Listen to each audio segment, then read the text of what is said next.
Welcome everybody to High and Low, a podcast about talking picture shows. We do.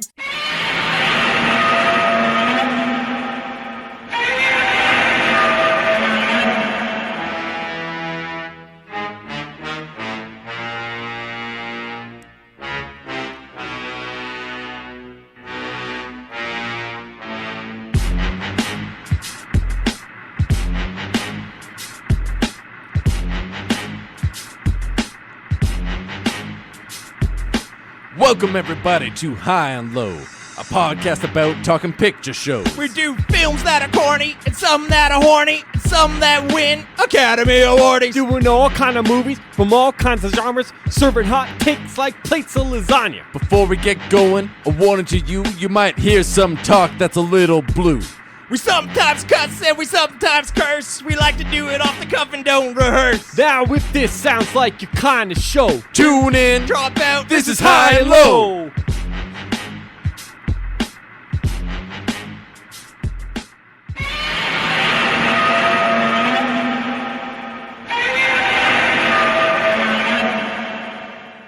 From the Wild West to the Far East, welcome once again, dear listeners, to the High and Low podcast. What's that, you ask?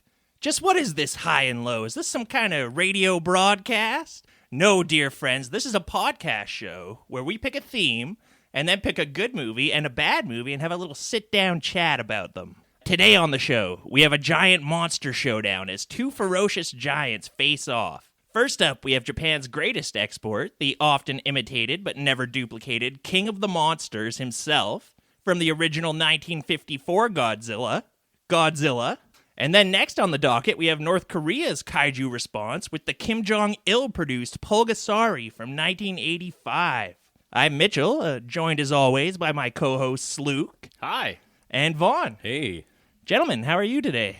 Do you guys have any personal feelings about Godzilla? Do you have any strong personal feelings about Godzilla? When I found out we were doing this episode, I kind of had some reservations. I wasn't really sure about it.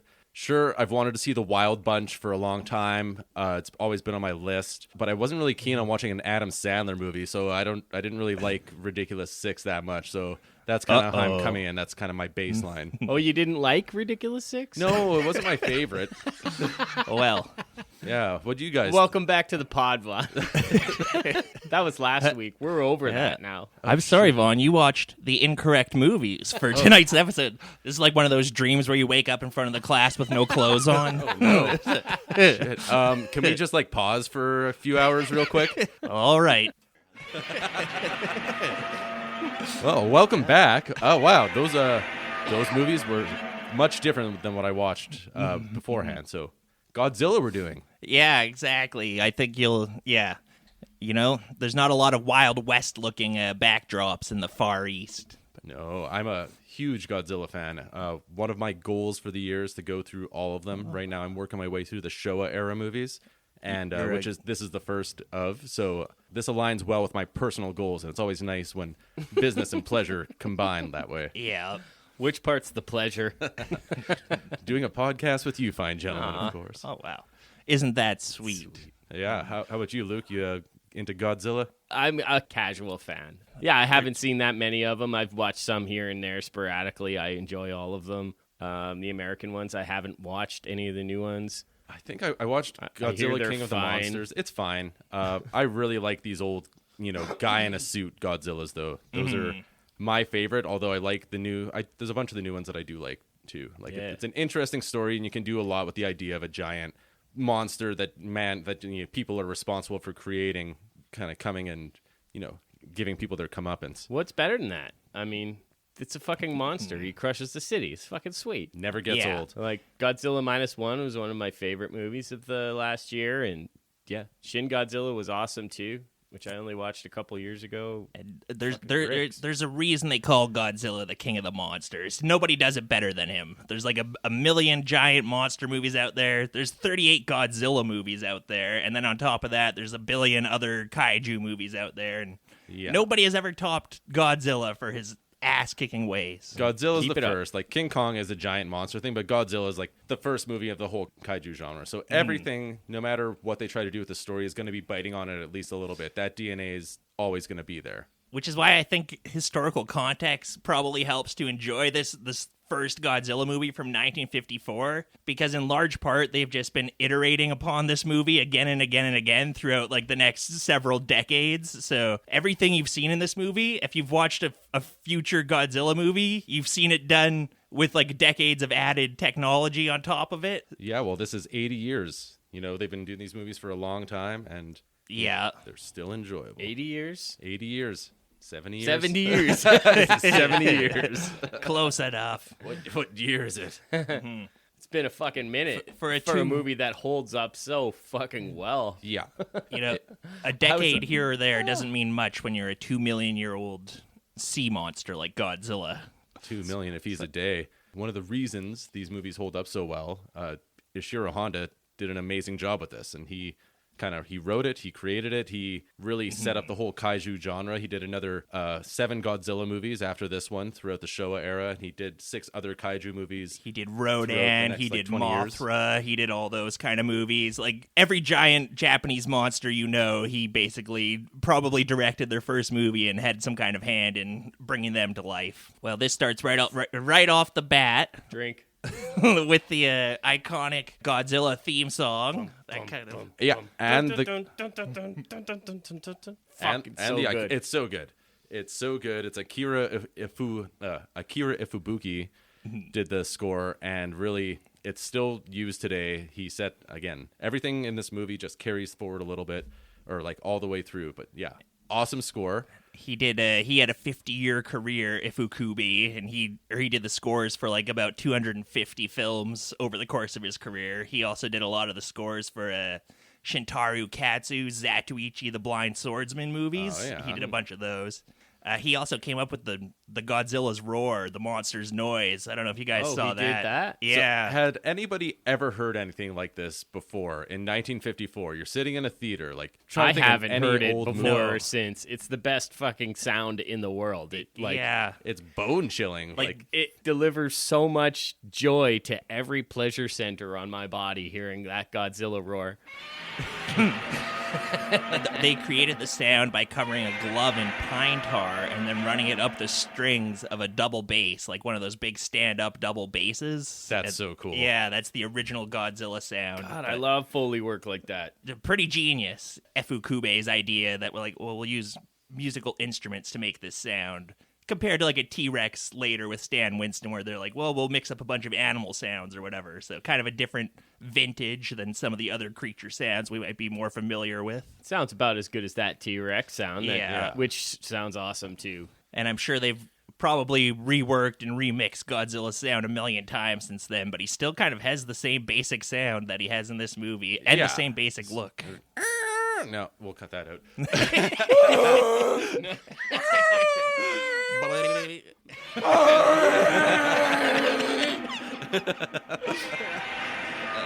Sorry, the mental ward next door there seems to be some kind of riot. So yeah, I couldn't be any more pumped last night to put this on and just because you hear the roar right off, and then the fucking score. I'm just like jumping, I'm pumping my fist in my fucking seat. Like I just get him, Godzilla. It's good. One thing we don't hear in this movie because it hasn't been composed yet is kind of Godzilla's signature like motif, like the da da da da. Yeah, that's right. Bop, bop, bop, bop. Yeah, that gets introduced in Godzilla versus King Kong, which is a couple movies down the way. The King Kong one. Well, yeah, it was Mothra one. Well, Mothra is Godzilla versus Mothra is it's Mothra versus Godzilla in the 1964 one.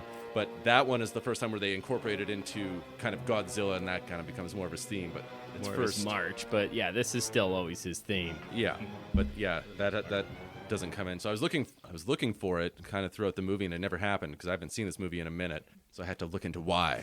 Why was it missing? When did it first appear? It's awesome too. This is awesome. This is awesome. So movie opens. We got a freighter on the ocean near Odo Island, I guess, and you see these guys just like chilling out, playing guitar and like sipping Mai Tais or whatever. They're just having a great time. Yeah, it's the Eiko Maru, I think this boat is called. Some kind of Japanese work boat, a freighter. We see a bright light from the ocean, and the ship just fucking explodes. We Yeah. kind of pan out to like a wide shot, and you see this little miniature go up in flames. Immediate action. You see them like close up. It looks like a giant gust of wind is hitting them or something. They're all kind of getting tossed along the boat deck and everything. But it doesn't look you wouldn't necessarily say a giant lizard was causing this damage at this point. You don't see that until a little later. No, they have all sorts of ideas. Like they think maybe it's naval mines or an undersea volcano, but never once does it cross anybody's mind that it's a 150-foot tall amphibious lizard thing with radioactive breath. That's always my first thing that I jump to, and then I go back from there.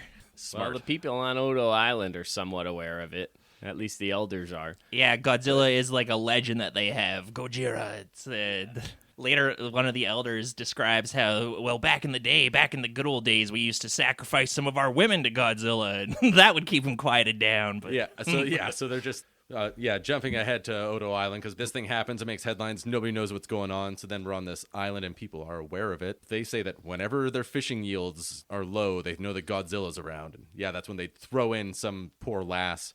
Yeah. So they send like the Bingo Maru to investigate. It gets immediately blown up and sunk. They send a rescue ship, and there's 3 survivors, and they're just like floating on a board like Leonardo DiCaprio. And they say the sea just came up and exploded. Yeah, then all these people are like freaking out. They're like, what the hell is happening out there? They were anxiously waiting to see the names of the 3 survivors. You get like the classic newspaper headline montage where it's like, oh, boat sinks, another boat sinks, insatiable hole in the ocean keeps eating our boats. Yeah, the boat tally just keeps going higher and higher. It's, first 1, 2, 3, then it's 17, 20. My God. How far back does that newspaper zoom in thing go on film, I wonder? From the very early days of film, I would imagine. Silent movies, maybe even. Lumiere in France was using that in his early films. Jerry rigged a gigantic roller coaster type loop-de-loop to just make the camera spin around because they didn't have the technology to spin a newspaper. He had to print out like a 5-story tall newspaper,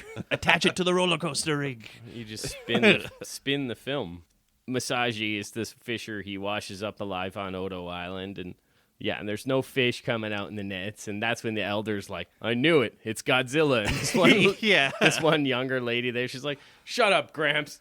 You always say everything's Godzilla. He's like Mitchell. It did feel very much like it's an Who omen. didn't flush the toilet? It was Godzilla.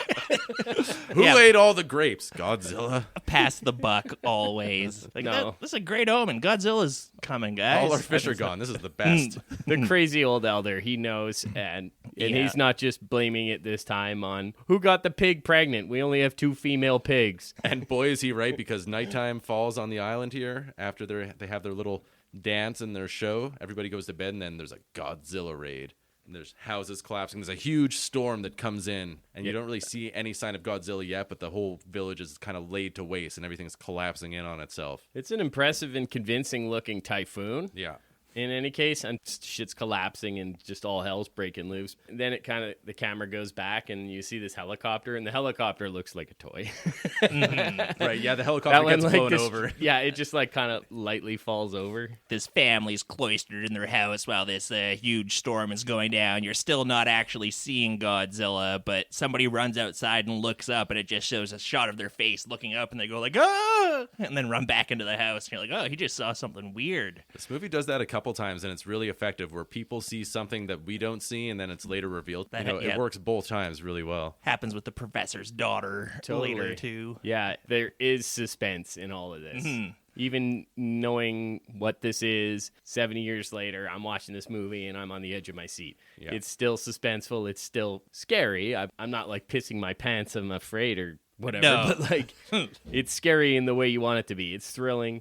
Yeah. It's exciting. The sound is doing so much work. The sounds of the wind, the rain, the scores we've talked about, that just is making everything really tense. And so you don't need to see what's happening between what you're hearing and what you're seeing on the people's faces reacting to it, or just what's happening to the buildings or the scenery. You know that something terrible is happening, and it works so well. Like, your imagination is so much more powerful than Godzilla looks good in this movie, but like anything that you're going to see on screen, what you're imagining is worse. Yeah, you understand that he's a force of nature, and these little people are caught up right in the middle of it, and they have no fucking idea. It is very much the template kaiju plot, and it still holds up to this day. And if you watch a modern kaiju movie, it's probably going to be pretty similar to the Godzilla 1954 plot. Something scary, some massive amount of destruction happens in a relatively remote area, and then it gets progressively bigger and bigger as it gets closer to the people that we're following. And it works every time. And there might be a scientist who's working on some kind of super weapon somewhere, and they got to get him. There's always a scientist working on a super weapon. I'm so happy that these movies give them an opportunity to use it for good. Is there always a scientist with a super weapon? There's always some... Is it always a different super weapon? Like, who's coming? Yeah, the weapon changes a lot, but it's either a weapon or it's a plan or it's something. There's always a committee anyways. And there's at least one scientist on it every time, and some politicians and a couple military people. That was the big thing in Shin Godzilla. My Godzilla. people die talking in a committee. Exactly. You haven't seen -1 yet? I haven't seen I won't spoil -1. what it is for you. It's a silly one, but it also is like most sci-fi concepts, makes perfect sense to me in my head anyway. I loved Godzilla -1. I don't want to go too far down the rabbit hole, but their whole plan worked way better for me than this one. Yeah, I'm not a particle physicist. I can't tell you whether the oxygen destroyer is good. Okay. P. But I bet they didn't like it. I don't know what Godzilla thought of the bomb, but I bet he didn't like it. So tell that little pussy Sarazawa not to come back in my office. That crybaby bitch. Don't let that crybaby into my office. Yeah, there's definitely an Oppenheimer in this movie. Dr. Sarazawa is the Oppenheimer of this movie, where he's got this incredible weapon he's developed, but he doesn't want it to fall into the wrong hands kind of thing. But before all that, so the people of Odo Island have put together a disaster petition group, and they're going to talk to some politicians and some experts to kind of figure out what's going on there. One of the committee scenes of the movie, groups of the government getting together in a boardroom and being like, okay, let's coordinate the Navy and the Air Force over here. And but they had to be so concerned about optics, and everybody has competing interests. And there's a bit of that in this too. About. You need to have like a scientist, a politician, a big game hunter, some sort of circus trainer. All these people are required if you want to help bring a Godzilla down. Exactly. And so, yeah, they're listing off all the things that Godzilla destroyed. Oh, Godzilla took a shit so big it broke my toilet. Oh, Godzilla. They're running a regular insurance scam, but, you know. Godzilla wrote wide load on my butt. One guy's like, Godzilla ate 5 goats and a pig. It's like, okay, I think the government could handle that one reasonably well. Yeah, we could compensate you for that. It's sort of set up like a congressional hearing. Some of them are up on the stand saying, it's an animal. You've got to believe me. It's an animal. And that's when they bring in Professor Yamane, played by the great Takashi Shimura, who's been in so many Akira Kurosawa movies and friend of the pod. He was in our Throne of Blood episode. He plays like the main Shogun guy in that movie. Pretty small role in that movie. Yeah. He's the lead in Ikiru. Yeah. And Seven Samurai and other great movies. Stray Dogs, High and Low he was in, the namesake of this podcast. He's a paleontologist, and he knows what it looks like if a helicopter's been stepped on from above. Sometimes they call him a zoologist too. You know, maybe he owns two. Maybe he has a couple hats. He likes a lot. Yeah, he wears a lot of hats. He wears a lot Old of hats. Well, they said he was a zoophile. Okay. Well, that's completely different. We're going to have to cover a movie about that someday. He's a little convinced by all this Godzilla talk. He's like, oh, well, footprints thought to belong to a snowman have been found in the Himalayas. And all I'm thinking is, Jack, what are you doing in the Himalayas? It's like, there's many strange creatures in the abyssal pockets of the world. We should set up an expedition to go and find one. He's game. Perhaps. He's so game to just go and check it out. This man, he's all about science, and this is potentially could potentially be a huge discovery, and it is. He's keen. He's a patriot too, as That's we'll later right. learn.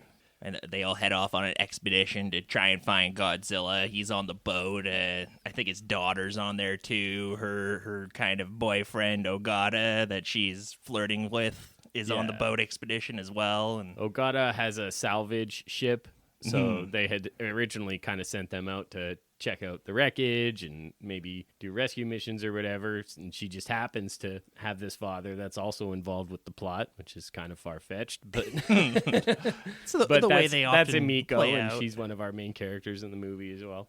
This is where we see Dr. Serizawa for the first time as well. He's just kind of standing on the shore. He's got a weird look going on. He's wearing an eye patch and sunglasses, and he's kind of just watching his fiancée because I guess he's engaged to Yamane's daughter. Yeah, there's a love triangle forming in this movie, and it's a little half-cooked, but it works. You know, they do the work. She's obviously been set up with one of her father's professional colleagues. Yeah, and she's not necessarily interested in that. Man, yeah. She wants the vagabond, the roguish salvager. Oh God, it's way cuter, and he has 2 eyes. He's the Han Solo of this piece. Serizawa, he's got his Who do you think are the cutest boys? Godzilla. Who do you think are the cutest kaiju? Yeah. I want Godzilla to win.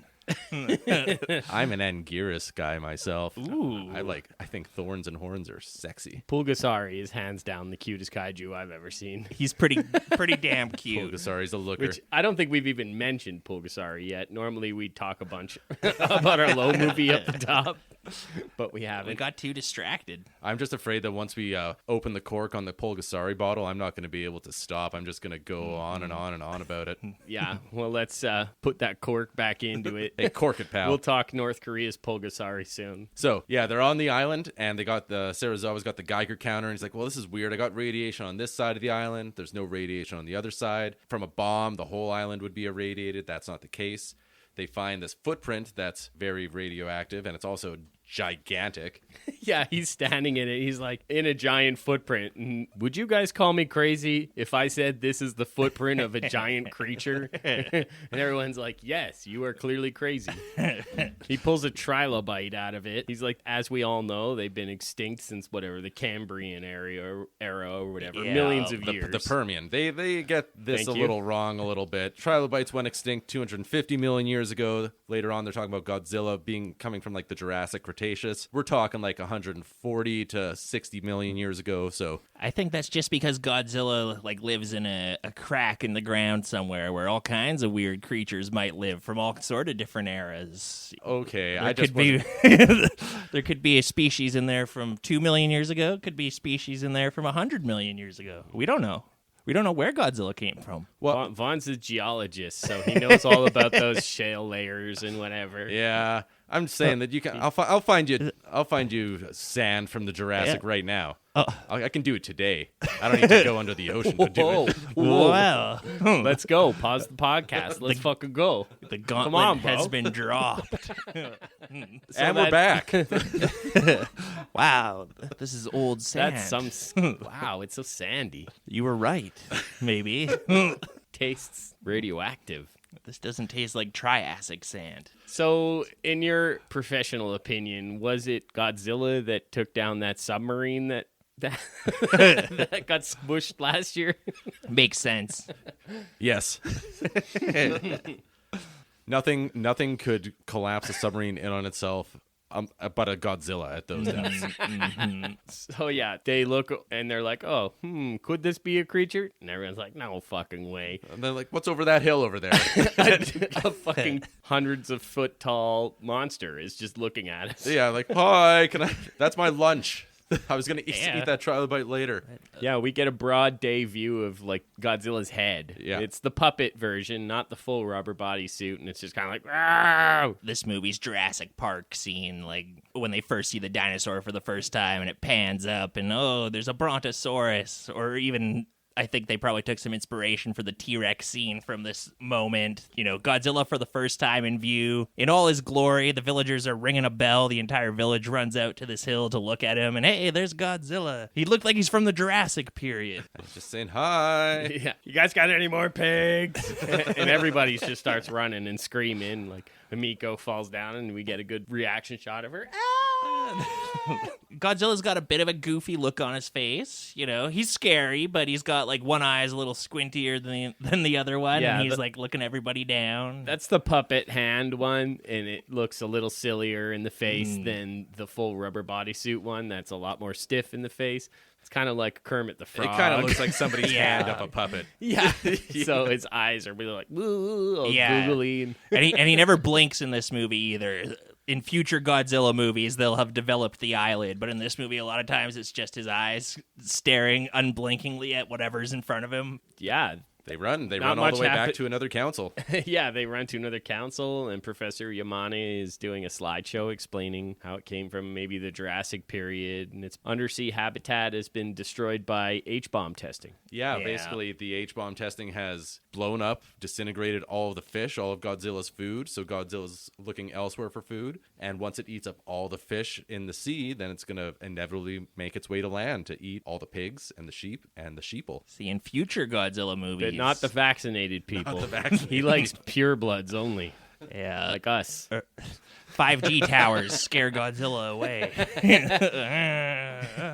He doesn't want to get cancer from 5G. This guy that's been hit with H-bombs. They're trying to control my mind. I can't wait until we get the movie with Godzilla with the tinfoil hat on, who just does nothing but listen to InfoWars. They're turning our fucking Godzilla's gay! Yamane drops a lot of little fun tidbits during this little presentation here. He's like, Godzilla is 50 stories tall, so he's like giving us all the lowdown on Godzilla. Throughout all the Godzilla movies, like the rule is Godzilla's as tall as he needs to be. Like, as he changes height throughout the years, and basically he's keeps up with the growth of the building. So he's always just around as tall as the highest skyscrapers in a given city. Makes sense. Yeah, I guess Tokyo in 1954 didn't have very tall buildings. No, but he's still big enough to squash. He's always big enough to squash a person. I got some fun That's facts. what matters. I found a nice chart of Godzilla. It was really useful. It gave me a lot of his biology facts. Here's some facts about Godzilla you guys might not know. Godzilla is an organism. Oh, nice. Godzilla is... I had an organism this morning. Godzilla is made of proteins. Now, how do they know that? Godzilla has dorsal fins. And Godzilla has 500,000 gallons of blood. So imagine if Godzilla fought against a Dracula or something like that. Wouldn't that be something? That would be a really cool crossover to have Godzilla against the Legion of Draculas. This is a veritable buffet.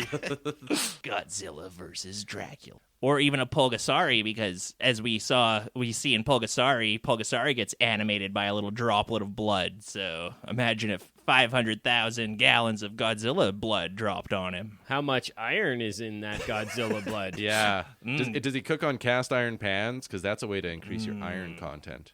Good question. They didn't show that on the chart. It's Godzilla just kneeling on the beach. He's got a cast iron pan frying up fish. Oh, if he's frying up fish with some kale or some dark green leaves, those have lots of iron too. Godzilla could probably heat the pan himself with Delicious. his atomic breath. And nutritious, yeah. Do you ever really see Godzilla eat people?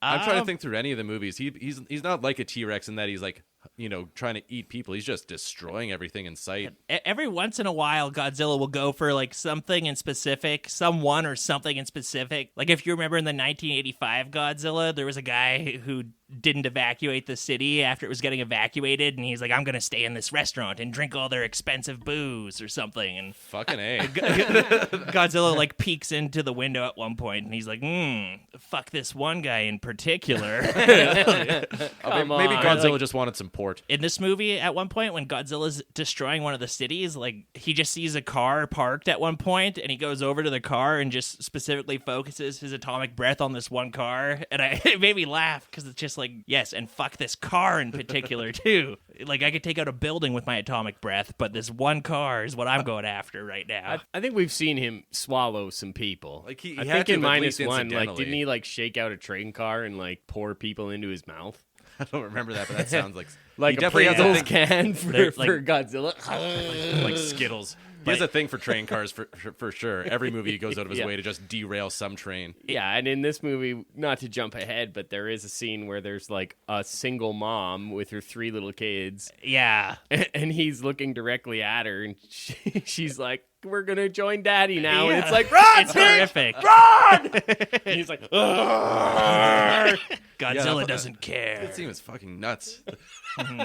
That's something they don't really do much in later movies, unless they're kind of rebooting the franchise, or kind of in the last couple they do it a bit differently. But like most of the Showa movies, Godzilla is just wrecking buildings or fighting monsters. He's not really going after people too specifically. And he's also, they don't really show the people suffering as a result of Godzilla. Even to the modern day, they don't show that stuff quite as much as you might otherwise see. In a lot of the movies, Godzilla is not actually a people eater. Like, he'll absorb radiation for his food. Despite the fact that he has one eye, one horn, and he flies. He goes from like a nuclear power plant to nuclear power plant absorbing the radiation, and then they're like, oh, he's gonna make his way to the next nuclear power plant along the coast here, so we gotta set up our next trap for Godzilla here. And so that's how he gets his food? That's why he always wants to wreck the nuclear plant? Most of the time, but then, you know, sometimes he'll eat, like in the American 1999 Godzilla, he eats a lot of fish in that movie, and I think he's eating fish in this movie. So during this council, they're trying to decide whether they should tell the public about Godzilla. The government and kind of all the officials want to keep it hush-hush because they don't want to cause a panic. And this one woman in the crowd, it kind of looked like she was standing in a jury box or something like that, but she's like, we got to tell people. I thought this was so funny. The main guy who's talking, like, she's like complaining, it's like, quiet! and the second a woman stands up to voice her opinion, quiet! This is highly irregular. And so they have a bit of a back and forth, and they decide that they're gonna kind of mostly keep it hush hush, and then in the next scene it's shown on the papers anyway. It's like Godzilla coming to wreck Tokyo. Yeah, atomic tuna, radioactive fallout, and Godzilla on top of it. Yeah, now is the time to find your neighbors and split open their heads and feast on the innards.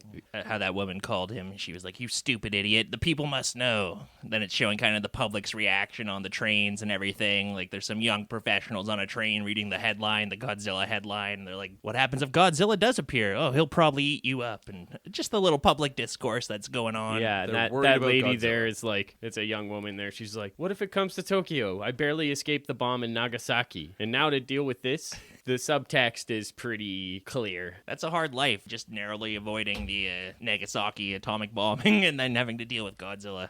I don't wish that on my worst enemy. But don't worry, they have a plan. I do. I wish that 100 times over on my worst enemy. Yeah, if I could selectively Godzilla a handful of people. Oh, man. But they have a plan, so people can rest easy. They're going to blow up the ocean. Basically, they're going to send out a bunch of boats and mine the hell out of the sea where Godzilla is and hope that it does something besides just piss him off. And they're wrong. It agitates Godzilla. Go figure.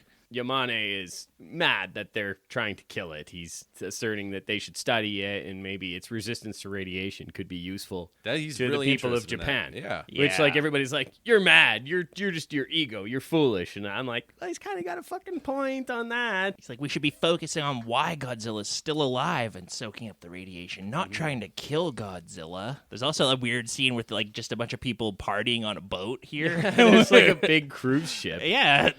So I guess the word hadn't gotten out to everybody because there is a cruise ship full of idiots. I mean, I guess maybe the word did get out because we know in today's world, it doesn't matter if, like, there's a pandemic going on. Like, a bunch of idiots are still going to want to go on a cruise ship and be like, that's fake. Or it could be like an Independence Day after they see the aliens are invading. A lot of people have, like, end of the world parties on top of skyscrapers and stuff and get wiped out. Maybe they're like, hey, Godzilla's here. It's the end of days, baby. Let's go on the party boat. And I'd probably do that. Like, what are you going to do? Hide from the Independence? Yeah, exactly. Independence Day. What are you going to do? You can't hide from them. The Independence Day aliens are something else entirely because they mean business. Yeah. For Godzilla, I just go inland a little bit. At Emiko, she's talking to Ogata. Well, yeah, and there's some press people who are trying to figure out a way. They want to talk to a scientist to figure out. Mr. Hagiwara. He's the journalist, the newso in this movie. He's always trying to get the scoop. Yeah. He doesn't have a huge role in it, but... No, but he kind of, like, gets the ball rolling where he's like, he wants to talk to... He talks to Emiko, and then she puts him on the trail of Serizawa.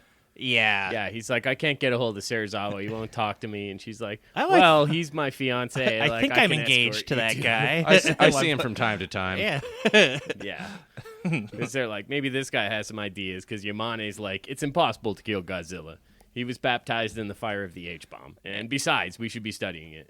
Mr. Hagiwara is like, well, I heard from a German scientist that maybe Dr. Serizawa might have some kind of super special weapon that he can kill Godzilla with. And he goes with Amiko to go talk to Dr. Serizawa. And German scientists and Japanese scientists did some things in the 40s that... Well, they did some experiments. They worked together. Dr. Serizawa here, he's like, that's impossible because I don't have any German colleagues.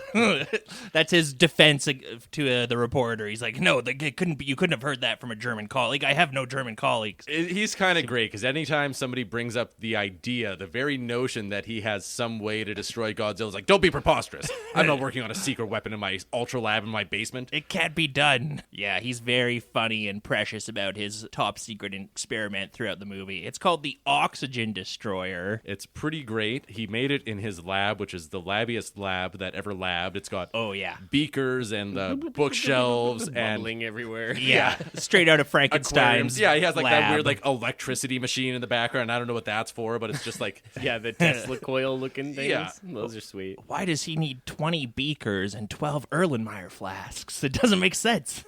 I remember being like, oh, they built a science lab on the new wing of the school, and like they built a new wing, and I was like, I had this idea in like the 3rd grade that like the science lab would be like that. Like it would be. I've seen it. Yeah. I've seen movies. I know what science looks like. It's like we used to just do it in a classroom, a regular classroom.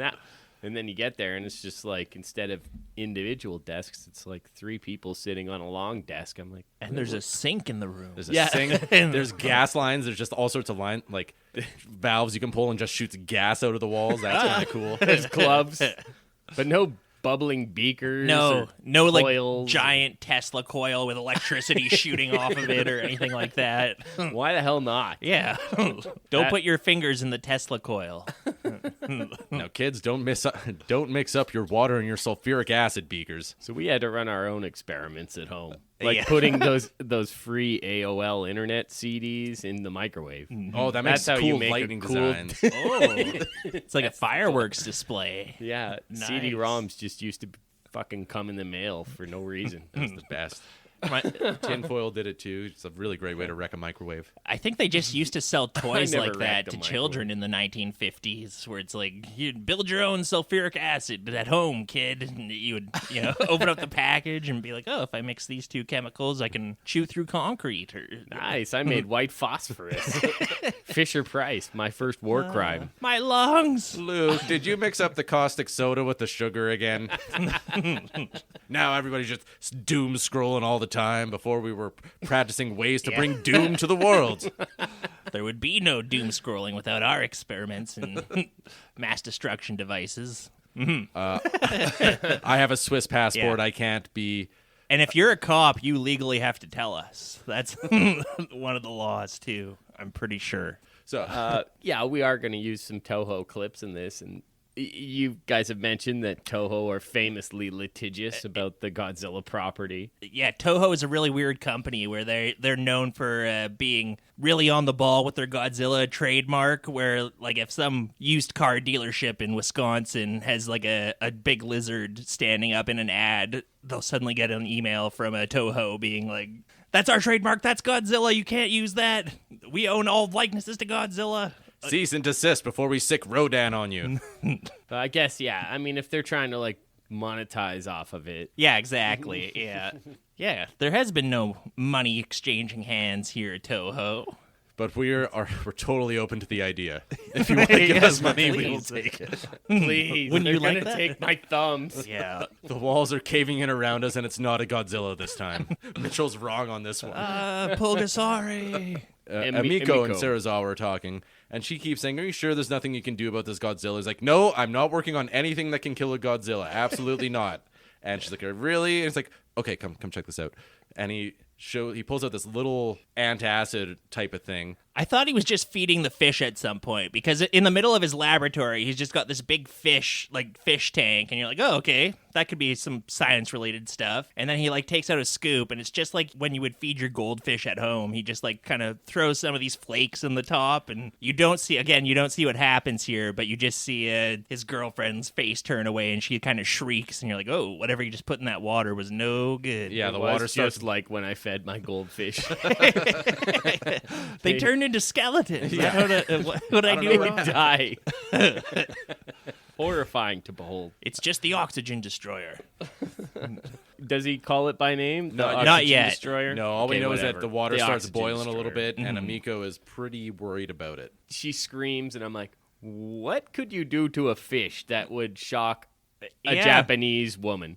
Yeah, exactly. Like, at the risk of sounding... We've seen those woodcut paintings they have with the octopus and everything. We know what they get up to. I don't think I've ever met a Japanese person or an Asian person of any kind who gives a fuck about a fish. Well, especially her. Carve them up. Yeah. She's like, I survived the Hiroshima bomb. Oh, what are you doing to these fish? Put it away, Serizawa. But he makes sure that she promises not to tell anybody about this. He's like, this is super top secret. I'll show you. You can watch what I do to these fish, but you can never breathe a word of this to anyone ever again. Hey, hold my beer. Watch what I do to this fish. I feel like he just was feeling very guilty about these fish, and he's like, I got to tell somebody. You know, one of those scenarios. He was eating them up inside. He does have a conscience, as we later learn. He's a good guy. So, yeah. He's a great guy. The characters in this movie, they're mostly pretty complex. So they have a lot of interiority, which is nice. -1 is great for that. Totally. You get great characters in that one who you actually really care about. In this one, you do too. -1 didn't need to be a Godzilla movie, and it would have still been really good. Still would have been a good movie, good blockbuster. And that's rare. And Miko's like kind of already decided that she wants to break off the marriage with Serizawa because she loves Ogata, but then she went there to tell him. But then he like showed her. He's like, check out my experiment, and she's like, I'm leaving now. And he might do that to me if I tell him. Now she needs to string him along just a little bit longer so she can use whatever device he just showed her. But yeah, she's totally wanting to dump him and hook up with the hunky sailor. This is the scene that's like a Yasujiro Ozu movie where Amiko goes back to her home and her two buddies are there, and they can tell she's upset, and then Professor Yamane comes in, and they're all just sitting in the Japanese living room, and it's kind of framed like an Ozu shot. And yeah, it's nice and cleanly framed, like symmetrical. You get the dinner table, and they're pouring tea, and it's like just nice, peaceful scene. And I'm like, oh, nice. It's actually so cool because there's just different levels to it as well. You got like one person's on the tatami mat, another person's just kind of sitting in a lounge, or one person's walking around. Like it's just, it's a really beautiful looking shot. Out of nowhere in this movie about a giant lizard thing. I mean, this came out around the same time as some of Kurosawa's best movies. There's like a lot of awkward cuts in this movie. It doesn't have the super finely toned filmmaking of his peers Ozu and Kurosawa, who I know from that time. But he is the most successful, though. What he did with Godzilla and stuff, his movies have made the most money and brought the most international attention to Japan cinema until Miyazaki is kind of like the consensus that I understand it. Well, yeah, even right now we're sitting with a Japanese-made Godzilla movie in the theaters, doing really well at the at the box office. Doing well at Blockbuster Videos. At Blockbuster Videos. But like, you're right. Like he doesn't have the same artistic polish as those other guys, but he does what he does well. He's making a different kind of movie. He's making I think they're called tokusatsu movies in Japan, special effects movies. And again, he's a pioneer of that genre. So he did a lot of sci-fi. A lot of Godzilla movies have sci-fi elements. And aside from his kaiju stuff, he did a lot of sci-fi stuff as well. And a lot of the stuff in his movies is stuff that you might look back at with a modern eye and be like, oh, that's so 70s, that's so 1950s or whatever. But he was a pioneer doing a lot of this stuff for the first time and making it look pretty impressive. It still holds up pretty well. I think it's super cool, and like I love it, warts and all. The charm of seeing, guys riding in a car, and then the car blows up, and then it's clearly like a Fisher-Price car with like Fisher-Price dudes hanging off the side of it on fire. Like, that's part of what I love about it, and it looks real, and it looks cool, and I love the ingenuity. You can see it all in play. It's not going to be like Godzilla -1 or whatever when you go to the theaters. Like, you're going to see a cast iron car crashing into something, or that helicopter that was clearly a toy being blown over earlier, but... I guarantee when I log this on Letterboxd later, I'm going to see a review at one of the more recent reviews that's going to be like, that monster wasn't scary at all. I could see a zipper or something. I'm going to be like, ugh. It was a lot more intense than whatever. Like, I passed out watching Godzilla vs. Kong or with that newest American one. Yeah.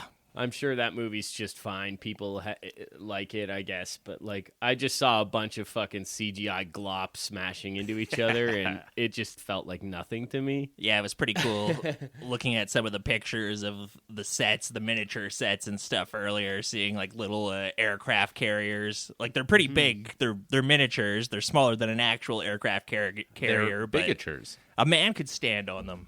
Yeah, they're the size of this table. Or bigger. That's a dying art. Miniatures. So this is where Godzilla interrupted their nice little tea time or whatever. He pops out of Tokyo Bay, and Godzilla comes crashing into late spring. Yeah, the first people to respond are like some military guys, and they've got little puny rifles. Like, what are you doing? Yeah. There's a machine gun nest set up, and they're firing their machine gun on him. Godzilla's emerging from the waters. It's his iconic thing. I fired everything I got. Nothing could have survived that. The music's working overtime here because as he's coming out of the water, it's dark, it's ominous. I don't care if it's a guy in a rubber suit. It's terrifying. Yeah, it's very brooding looking. It's all very dark here. There's a great like chaos happening in the city. You've got the red truck ambulances or like the Red Cross ambulances pulling up, and people are going crazy. Like soldiers are setting up checkpoints and stuff like that. Again, the classic kaiju destroying a city scene. You know what it looks like. Yeah. They got like model trains. It looks like Thomas the Tank Engine. He flips a bridge awesome. over at some point. That's awesome. Yeah, everybody's watching him on the hill do stuff too. So you'll get like cutaways to Professor Yamane watching what's going on and being like, "Oh, not the bridge! No, oh, that made a really big wave. Oh, I need to get. How am I going to get to work tomorrow?" So yeah, and then he leaves. He leaves with like he wades back into the water. And he leaves with like a swish of his tail. And Professor Yamane was pissed about this the whole time, that the army was even shooting at him, that he ran out of the house. He's like, "Oh, I think I hear Godzilla. I hope they're not shooting at him. He's such a fine specimen. I really want to study him." It's just such a human reaction, though. Like, and an animal reaction. If you're scared, if you're intimidated or threatened, you lash out. Oh, yeah. Every animal does that. Exactly. In this case, both animals. The human animal is scared, lashing out with his machine gun, and the Godzilla animal is scared, lashing out with his tail and his atomic breath. Yeah, Godzilla's just lays waste. Atomic breath. Yeah. Talk about halitosis over here. Oh, right? yeah. This guy's got the dragon breath for real. In this movie, yeah, it looks like when Godzilla is using his atomic breath, like it's just like a big, like he just ate some Limburger cheese, and it's just like a big cloud that's coming toward you. Like in a modern Godzilla movie. The most dated cartoon reference possible. It's like Mutt and Jeff just ate some Limburger cheese. But like a modern Godzilla movie, he'll do the laser beam when he does his atomic breath, and it looks really cool, and you can take anything out with it. In this, it's like he just opens his mouth and like a cloud of steam comes out. And he's vaping. Dude, Godzilla is a millennial. Yeah, he'd be like on a longboard.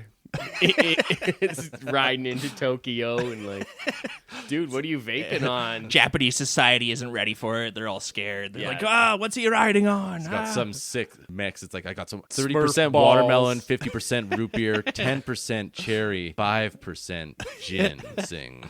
He melts a radio tower with it. So now everybody is like for sure that this thing's a Godzilla. Because before it was like a little hush-hush, and now it's international news. They have researchers coming from around the world. I'm sure there's still some skeptics. Yes, that's what. I don't believe in Godzilla. As we know now, and like there will always be skeptics no matter what. Also, you're always going to have to go to work. Yeah. So all those people that saw that train get destroyed, like what you said, we know now that they're not getting that day off work. You got to fucking show up at work the next day. You still got to pay your fucking rent. Those landlords got to take their cut. Everybody got Godzilla'd. Why does it have to come out of my bank account? Maybe I can pretend I died on the train. Can I get a day off work then? Government will like give you some money for your pigs, but you're gonna actually have to pay it all back in your taxes. Yeah, exactly. I suspect Godzilla is a government plot. Actually, if you pause and look really closely, it kind of looks like a guy in a rubber suit. So I think this footage is doctored. What the hell? Godzilla's a false flag. Clearly. Godzilla did 9/11. Pause Take a look. See these people running? Now, let me show you some clips from an Akira Kurosawa movie. Do any of these people look familiar? They're hired actors. They're false flag actors. Like I told you. Here's a picture of Godzilla with the Clintons. They're demons. They're gay demons. Real soldiers wouldn't fire in this formation. They would actually be in this formation. So this is doctored footage. This is why I'm saying the only principled kaiju is Shin Ultraman. You'll notice the camera shots cut off above the boots of all the actors in this movie. You can't tell if they're wearing combat boots or what. They could very well be soldiers posing as actors. You know, it's very telling that Godzilla showed up on Epstein's flight plans. I don't know. That tells you everything you need to know. That's where they tested the hydrogen bomb that woke Godzilla up. It was like 10 kilometers off the coast of Epstein Island. So the military reconvenes, and they decide to build a giant electrified fence to keep him out. Godzilla is a bad hombre. He's a rapist. Yeah. I mean, sometimes he's okay, but they don't want Godzilla getting past their giant electrified fence. So it's a massive infrastructure project. These illegal kaijus are coming over our border. We're going to build a wall. They're not sending their good kaijus. The Polynesians are going to pay for it. It's coming out of their ocean. We're going to use barbed wire. We're going to use electricity. We're going to build a wall. It looks like the wall they're building is just like metal power structures that have wires going across it. That's not what I was picturing at first when they were talking about building this wall to keep Godzilla out, but... Said it was an electric fence. It's like just big, giant power lines. Yeah. Power lines. Yeah, exactly. They're made of barbed wire, and they can flick the power on if they see Godzilla's coming to the coast in a certain area here or there. Yeah. Before long, he does. And he just kind of goes and blows his nuclear breath all over the towers, which we learned were made of wax in real life. They just kind of melt like...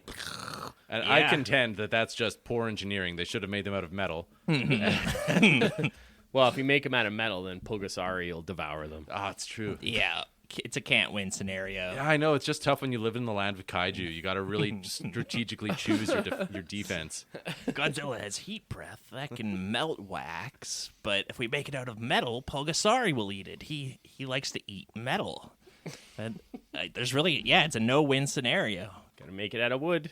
Yeah, so it doesn't work. Godzilla isn't fazed by the electricity. He melts everything. He vaporizes groups of people. It's another terrifying rampage. Yeah, this is where the whole like Japanese army shows up on the shore to get him, because now they've been keeping tabs on Godzilla. You saw the entire Japanese military mobilize earlier to build this fence, where it's just like tanks and trucks and construction equipment and every other kind of thing. And now they're just like waiting for him. They got the word he's coming up to this specific part of the coast, so they're waiting there. They've got their artillery cannon, they're everything's just unleashing on him. And there's press. They're hiding on some tall building, and they're just trying to. Yeah, great. It's great. They're capturing everything, and just he's there, and then Godzilla gets wind. He didn't authorize anybody to release his image or anything like that. So he's like, fuck you. He's going to go and destroy it. You'll be hearing from my lawyers. He yells. No interviews.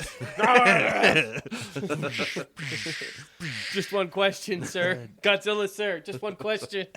But this will happen in so many Godzilla movies, where you get the scene where Godzilla just runs amok in a city. They're totally not set up to beat him in any way. They don't have the tanks or anything.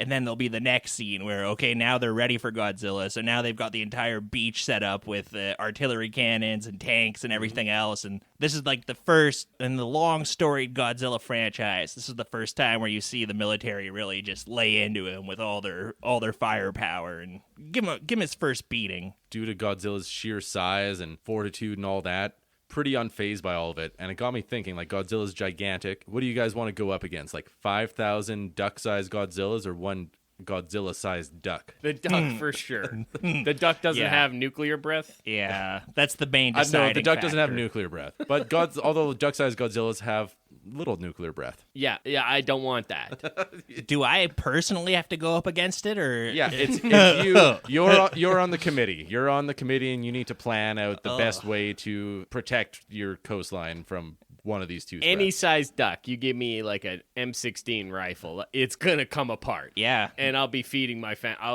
need to borrow your deep freeze because I'm fucking Foie filling gras for everybody's days. chest freezers. Actually, a Godzilla-sized duck would be a real miracle. You could end world hunger with that kind of thing if it came after you. I think if you eat a Godzilla, you're probably gonna get nuclear radiation poisoning or something. Oh, you got to eat the duck, the Godzilla-sized the duck. Oh. Yeah. Those are bad news. Those duck-sized Godzillas. You don't want to deal with those. Feed a nation Godzilla-sized duck. They eat for a day. If you teach them how to kill Godzilla-sized ducks, they eat for a lifetime. That's what Jesus said. You got to get a Godzilla-sized, duck-sized duck ranch. How else would you kill it?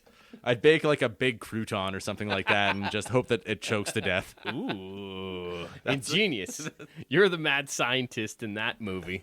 I love that part in all these movies where people are just spitballing the ways to destroy these things. It's just so much fun. Like, I don't know, what if we make a bunch of ball bearings and hope that it trips and he like hurts his knee real bad? What if we have a bunch of paint cans on strings? No, we're pretty high up here. What if we just pour a bunch of water on the hills and then freeze it and hopefully Godzilla just slips and falls and lands on his back? They really do get madcap as it goes on. It kind of seems like as the era progresses. So for those who don't know, Godzilla is largely lumped into these different eras, sometimes named after the Emperor of Japan at the time. There's the Showa era Godzilla movies, which this is a part of. There's the Heisei. Then you get into like the Millennium. And as all of them ramp up and go on, they get increasingly outlandish and hilarious. And the chances of a Home Alone crossover go up astronomically as the more movies that they curve just goes up like a straight line.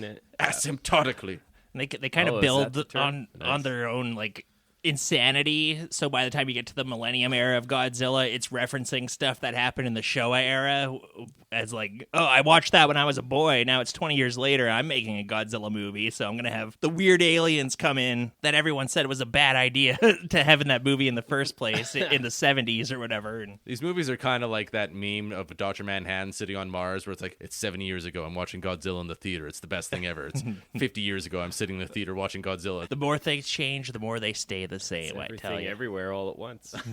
So Umiko and Ogata are in the hospital and they're looking at all the fucking human wreckage everywhere. Like, you actually see people suffering. Like, it's like many thousands dead and the hospitals are all overflowing. And this is where she's like, hey, Ogata, Serizawa told me not to tell anybody, but he does have an invention that might be worth looking into. She spills the beans about Serizawa's giant Alka-Seltzer tablet. She's like, he swore me to secrecy. He very much said, not to share this with another living soul, but I simply must share his secret now. She's like, don't worry. If I tell anybody, then our marriage contract is null and void. Loophole. Perfect. We see a flashback where we see what she saw, where it destroys all the oxygen in the tank. A great reveal. This is such an awesome little jump back in time and see the rest. It was so cool. I loved it. You see the oxygen destroyer. It turns the fish into bones. I guess that's a thing that happens when you're asphyxiating. He's explaining it to her. So he's like, I don't get it because it says it destroys all the oxygen and water's made in large part of oxygen. But anyways, it does something where it just turns it into a vat of acid. I don't get it. Strips the flesh away. It's a rather bloodless death, but you'll turn into a skeleton and then you'll disappear if this thing gets used on you. But Serizawa doesn't want anybody to know about it because if word gets out that there's this weapon here, it's like, sure, we're using it for a good reason now, but somebody's going to come down the line and want to use it for bad, and he doesn't want any part of that. Well, it's hilarious because he's got this weapon, this invention that he's made called the Oxygen Destroyer, and then he's like, in the wrong hands, the Oxygen Destroyer could hurt mankind. But I think I can find a use for the Oxygen Destroyer. Yeah, or you can just not. You can just stop what you're doing and not tell anybody about it.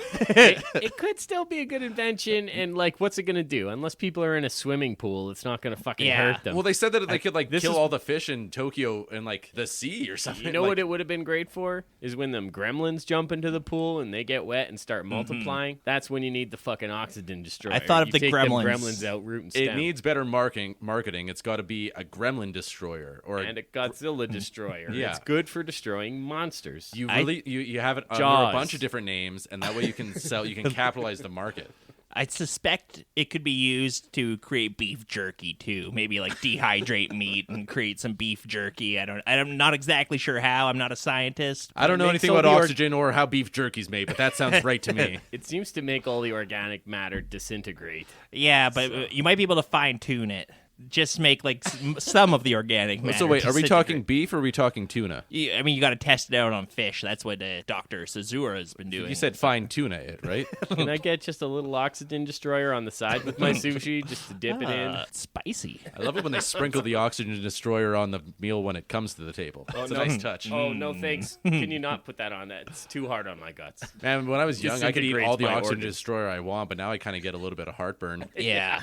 I like a little bit of oxygen with my meals. Yeah. Call me crazy. If I have pizza, beer, and oxygen destroyer, it's game over, man. Yeah, fuck. I'm out for the rest of the weekend. I got to do that on a Friday. If I do it on a Sunday, my week is ruined. When I eat oxygen destroyer, I always need some more a half hour later. It's never filling enough for me. So now we're getting into the climax of the movie. We're starting to figure out a plan. We get a scene where a large girls' choir, not large girls, it's a very large, it's a big amount. It's a lot of fucking girls. Here's all the Godzilla orphaned children, girls in Japan. This is like they a sing touching broadcast. song, and this is what sways Serizawa's. Yeah. It moves his needle that he's like, okay, I'm gonna help. These girls are singing a very touching song. Yeah, it's almost like it was we're filmed. Sending our love down the well, all the way down. Yeah, and some of those girls Gotta kill all and then the it's Godzilla. just showing like flashes of all of Godzilla's victims and the house is smashed down and Serizawa is still like, I'm not ever giving my invention to anybody, but that he sees this broadcast that apparently was specially filmed just to convince him to turn over the oxygen destroyer. It's a really interesting thought, right? Like you have this weapon, you have this tool, you don't really understand it, but you know that it can solve your problem right here, right now, and put an end to all of this suffering. But you know that somebody is gonna take it and misuse it later on. It's really interesting. Dr. Sezawara is kind of like Harry Truman in this scene. Should I press the button? Get that goddamn crybaby out of my office. Nobody cares who made the oxygen bomb that killed Godzilla. They care who killed Godzilla. Yeah, Serizawa burns all his documents and says this will be the first and last time anyone ever uses the oxygen destroyer. They take a boat out to sea. Serizawa goes, get me in a diving suit. And they're like, you don't know how to dive. And he's like, get me in a fucking diving suit. And they're like, okay, you one-eyed freak. It's hilarious. It's like a Victorian era diving suit from like 10,000 Leagues Under the Sea or something. It's just like the big bronze helmet. They don't even have like a scuba tank or anything. It's just this big tube going back up to the boat. Here's a bunch of cow bladders stitched together. It should be mostly waterproof. Yeah, get down there. Viking era technology. Seemed to do well enough. He gets down to the bottom of the ocean. Ogata goes with him. He's the better diver, so he's there to kind of watch his back. Yeah, he's the salvage guy. Yeah, it's kind of like the end of Armageddon. So he's got the fucking giant Dr. Mario pill is what it looks like. He says to Ogata, it's like, you're not qualified to give Godzilla this suppository. It's only me. Not qualified? Or do you just get a kick out of it? Well, yeah, it's an interesting scene because these are both of Yamame's daughter's suitors. And now they're both like arguing who goes into the water, and they kind of have to team up a little bit because you're not qualified to dive and you're not qualified for Godzilla suppository. So they go down, and it's kind of a weirdly peaceful scene. There's like some fish floating around, and Godzilla seems to be napping at first. Yeah, and then Godzilla's just kind of walking around and realizes, he's like, hey guys, what are you doing down here? The chicken wings aren't ready yet. The game doesn't start till 5. And apropos of nothing, Dr. Sezawara he Bruce Willis's himself from Armageddon. Like he's like, I'm staying down here. It's like at the end of Terminator 2, right? There's still one more chip. He knows how to make the oxygen destroyer, so he needs to kill himself to make sure that it's done He's a for good. Man, he doesn't want to see any more horrible destruction brought upon humanity.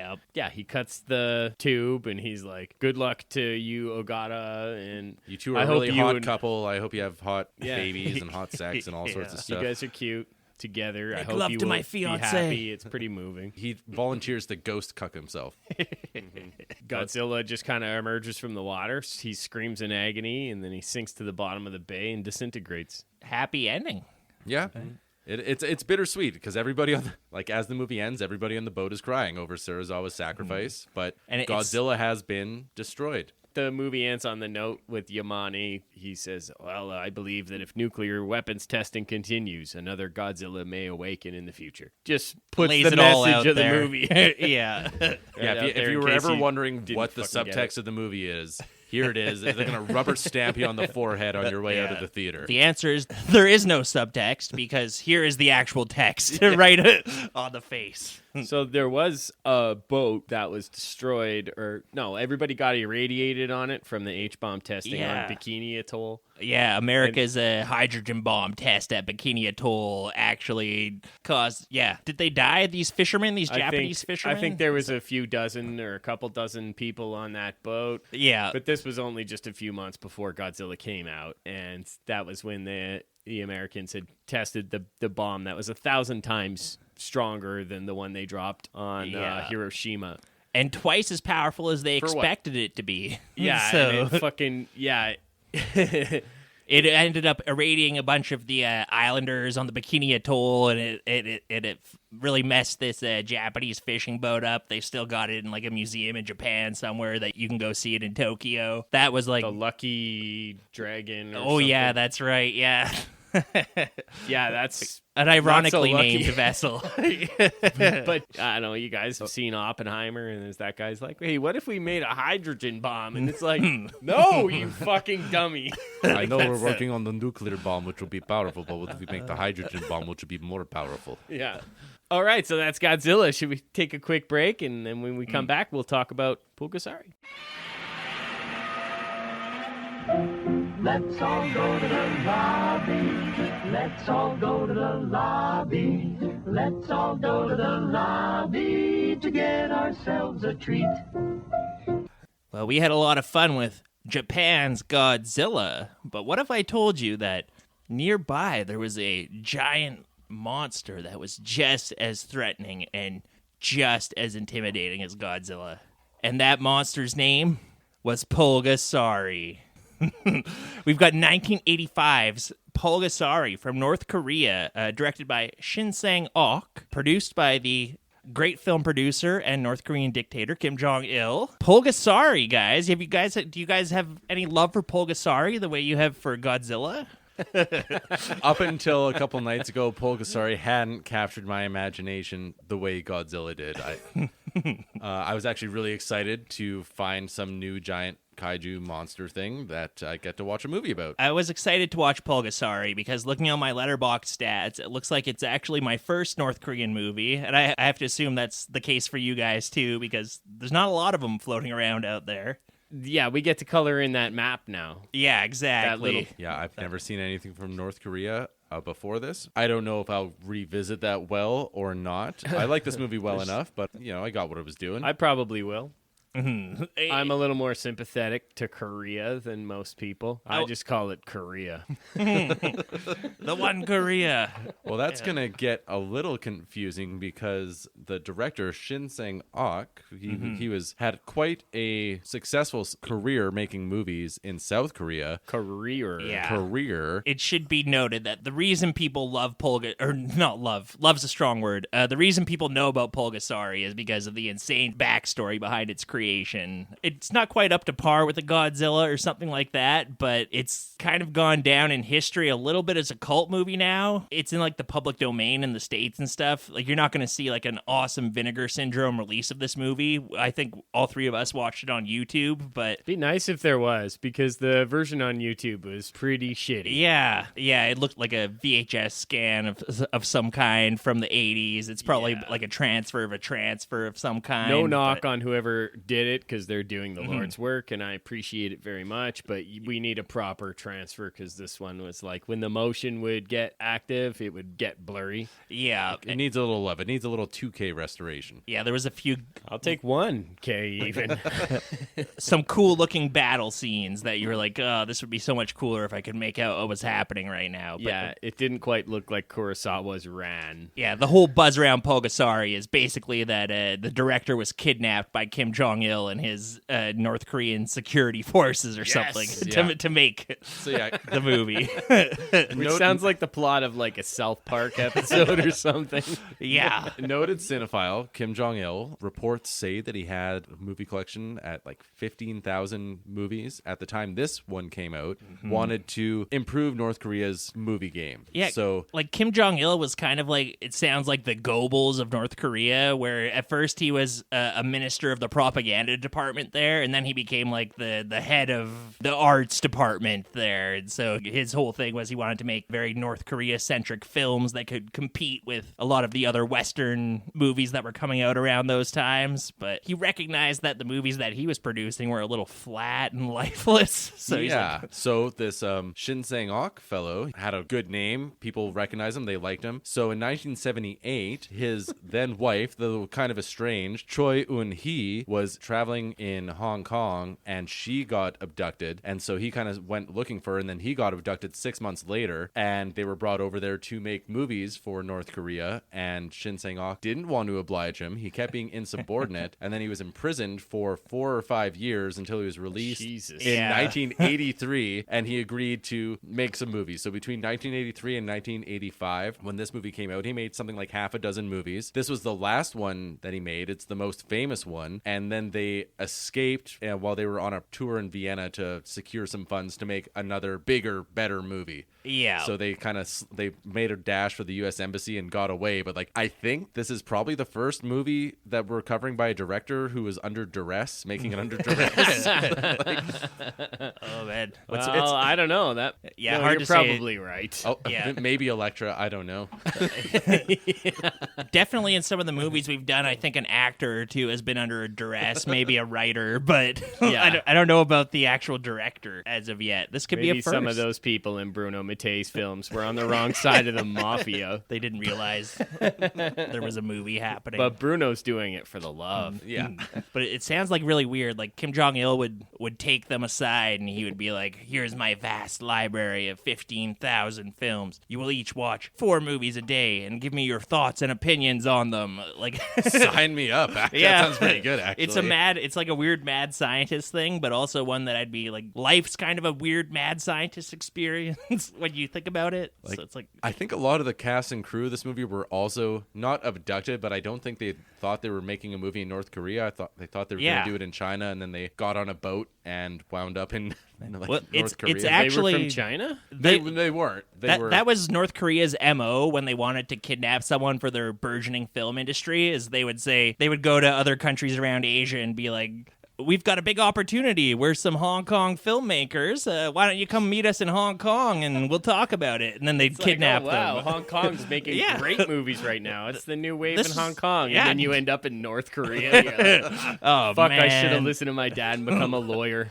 But like, it's like a Nigerian prince scam where it's just you know, you think you're signing up for some great thing and it turns out that you're being imprisoned for 4 years. The team that worked on the Pulgasari costume was actually Toho's special effects team, and the actor who plays the Pulgasari monster is actually the suit actor who was playing Godzilla at that time in the Japanese Godzilla movies. Kenpachiro Satsuma. He was in the Showa era too. He played Habora. He played Gigan, some of Godzilla's more notable villains towards the tail end of the Showa era. Really good movies that he was in. And then, he was Godzilla for all of the Heisei movies.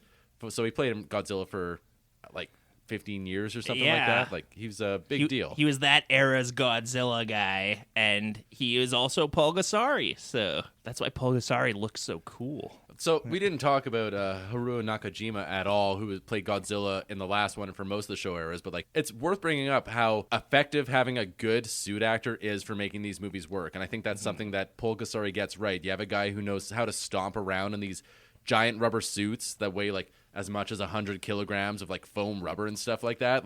To be able to do that convincingly helps. Kilograms, fancy man over here. Well. Yeah. 220 pounds, you mean? I believe in the metric system. 5 stone. But no, definitely good actor in the suit. Pulgasari is the best part of this movie. That fucking monster is good. The monster looks good at all sizes. I really thought little Pulgasari is cute, and as he gets bigger, he looks cool and intimidating. And I also like the Pulgasari hand puppet that we see from time to time. There'll be a lot of Pulgasari behind some hills and stuff when it gets to a point where Pulgasari gets very large, because he's a monster that the more iron he eats, the larger he gets. So, he starts off as keychain sized, and then eventually he's behind the mountains. And some of those effects look a little bit dated. Some of the matte screen giant Pulgasari effects. A little bit. But his costume's decent. I liked it. So, yeah, Pulgasari is a creature out of Korean folklore where, they start out as a little thing and they eat metal and they grow larger and larger. So that's kind of cool, too. I didn't know that going in. Whereas Godzilla is kind of like its own creation. Pulgasari is pulling from, deep-seated myths. I thought this lore. was just really going to be a shitty half-assed ripoff. And in a way it is, but also it does have its own story to tell. And it's not just propaganda for Kim Jong-Il or whatever. No, I thought it was going to lean more heavily into the propaganda kind of political side of things, but it has some of that for sure. There's definitely elements. Some people say that the director actually hid his own secret message into this movie, where the whole thing is supposed to be Pulgasari is supposed to be about the strength of collectivism, the workers' collectivism against imperial forces or whatever the days stand-in for that would be, Western capitalism or whatever. Bourgeoisie. So when this was made, it's not too long after Kim Il-sung kind of liberated North Korea from its former system. So, like, in a way, Pulgasari is sort of Kim Il-sung helping the people liberate themselves by working together. What the director does, that's a little twist, is like Pulgasari, he doesn't stop. Once the villagers and the farmers achieve their means, Pulgasari continues, and that's kind of what...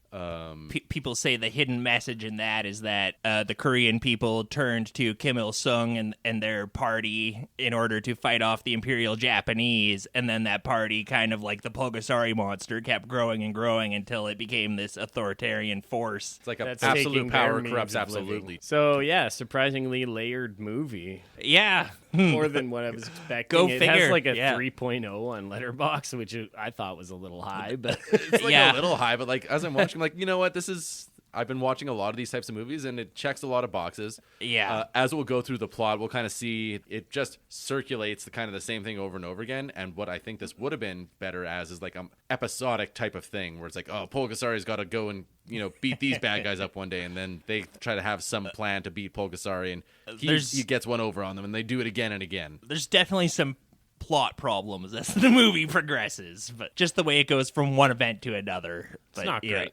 Immediately, the movie, right off the bat, starts off with like a money shot. And right off the bat, we start off with a money shot of the Pulgasari creature. It's kind of a boring opening credits, though. It's just like Pulgasari's face and just like a still shot, and the credits roll over it for the whole time. Yeah, Pulgasari looks kind of like a giant steel lizard, but it has kind of like a pig nose and horns, like not devil horns, more like steer horns. It's got like a bit of a triceratops thing going on, where it's got like a horn on its nose, and I think it's got a couple horns that come off the side of its head, and it changes a bit as it grows too. It's not quite a lizard, not quite a mammal. Yeah, it looks like it's got big armor plating on it. Yeah, and the opening score. Like, I watched this right after I watched Godzilla, and I gotta say, it didn't color my opinion of this movie very highly, because just this movie kind of starts on a wet fart by comparison of Godzilla with the fucking score that kicks so much ass and that roar of Godzilla. This is like, you just see Pulgasari's face, and it's like the shittiest synth score you can imagine. It kept reminding me of music that you would hear when you go to like an Asian restaurant at lunchtime or whatever, just like almost like elevator, like Asian-y, but generic synth version of Asian music. By and large, the score isn't doing this movie any favors. Not at all. Like, I mean, I kind of like it just because I like synth so much, but even I could recognize it is a vastly inferior score. Yeah, no, we love a good synth score on the High and Low podcast. Yeah. Case in point, like Robo-War. Pretty much every movie we've done. Yeah. It's the go-to score. Well, Robo-War's score was pretty bad, but like I was jiving even with then, it a little bit more. So yeah, after the credits, we cut into just this little village life. You got some people getting water from the water wells. You got a bunch of blacksmiths making their... The ladies are getting water from the water wells, and the men are doing man's work. They're swinging sledgehammers at the blacksmith forge, and they're like making a real show of it and yelling. They're like, "Oh, ha!" Yeah, these guys, these men are fucking men. They're working hard, and they're just like laughing their ass off. They're having a great time at work. They're liking work. Back when men were men. The blacksmith's daughter walks up. She's got her water she's been gathering. She's the gatherer. It's like an absurdly difficult life that's portrayed here. And yeah, it's supposed to be feudal Korea, which like already kind of disappointed me. I was like, I kind of wanted to see a snapshot of present day, or 1985 present day Korea. That would have been cool to me. But no, we get this like costume drama. I really liked one of the selling points for me actually was that this was in feudal Korea, because I'm really used to seeing some giant monster destroy a modern cityscape or whatever, and it was kind of cool to see a giant monster destroy some thatched huts and some other stuff like that. It was just kind of like a little bit different. It's a if you guys have ever seen Destroy some thatched huts. I Can think we just take it back to basics here, guys? A little more pastoral of a Godzilla. there's another Japanese kaiju franchise called Daimajin. It was by Daiei Films, not Toho, but it's all about the kaiju monster in that is a big stone statue, and he like goes after Tokugawa shogunate era Japanese things and that. Like he'll go after the emperor's castle and stuff. So I kept thinking Pulgasari is much more. It seemed like a direct ripoff of that movie than it did of Godzilla. Well, although once again, we fail at the concept of our podcast. And of course, Godzilla was just a ripoff of the creature from 20,000 Fathoms or whatever. Yeah, King An American Kong movie. Yeah, there's a reciprocal influence between the American cinema and the Eastern cinema, and Japanese cinema and North Korean cinema. Well, that's one of the cool things about art, right? You see something you like, you take it and you tweak it a little bit and you make something new. And you steal it. Not like us, though. We're completely original. No three white men have ever sat around a table to talk about movies. So the grandfather of the blacksmith, he's kind of like the elder of the village or whatever. Everybody sort of likes him, but he's also like, get back to work type of thing. So they kind of have that relationship. He comes and he starts looking through some piles of hay and he finds a little weapons cache. And he's like, what's this? We're blacksmiths. We need to make these things. We need to send them off to the emperor, whoever the regional lord is. I didn't really get governor. that. The governor. And he's not too happy about it. And buddy, I think this was Inde. Inde, yeah. Yeah. He's like, those aren't mine, man. Those swords aren't mine. I was holding them for a friend. He's up in the mountain for the weekend. He's going to come back and pick them up in any It's time. not my bag, baby. Yeah. The boss ironworker is like, clean up this mess of swords in the bushes right now. I was going to go take a shit in the hay and there's like, prick myself on this sword. And eventually he comes clean and he's like, I'm so sorry. My friends in the mountains told me to hide these swords in the bushes here. And the boss ironworker's like, well, this is just really a sorry sight because I wanted you to marry my daughter and take over my forge. But I guess you want to go in the mountains and play grab ass with a bunch of bandits.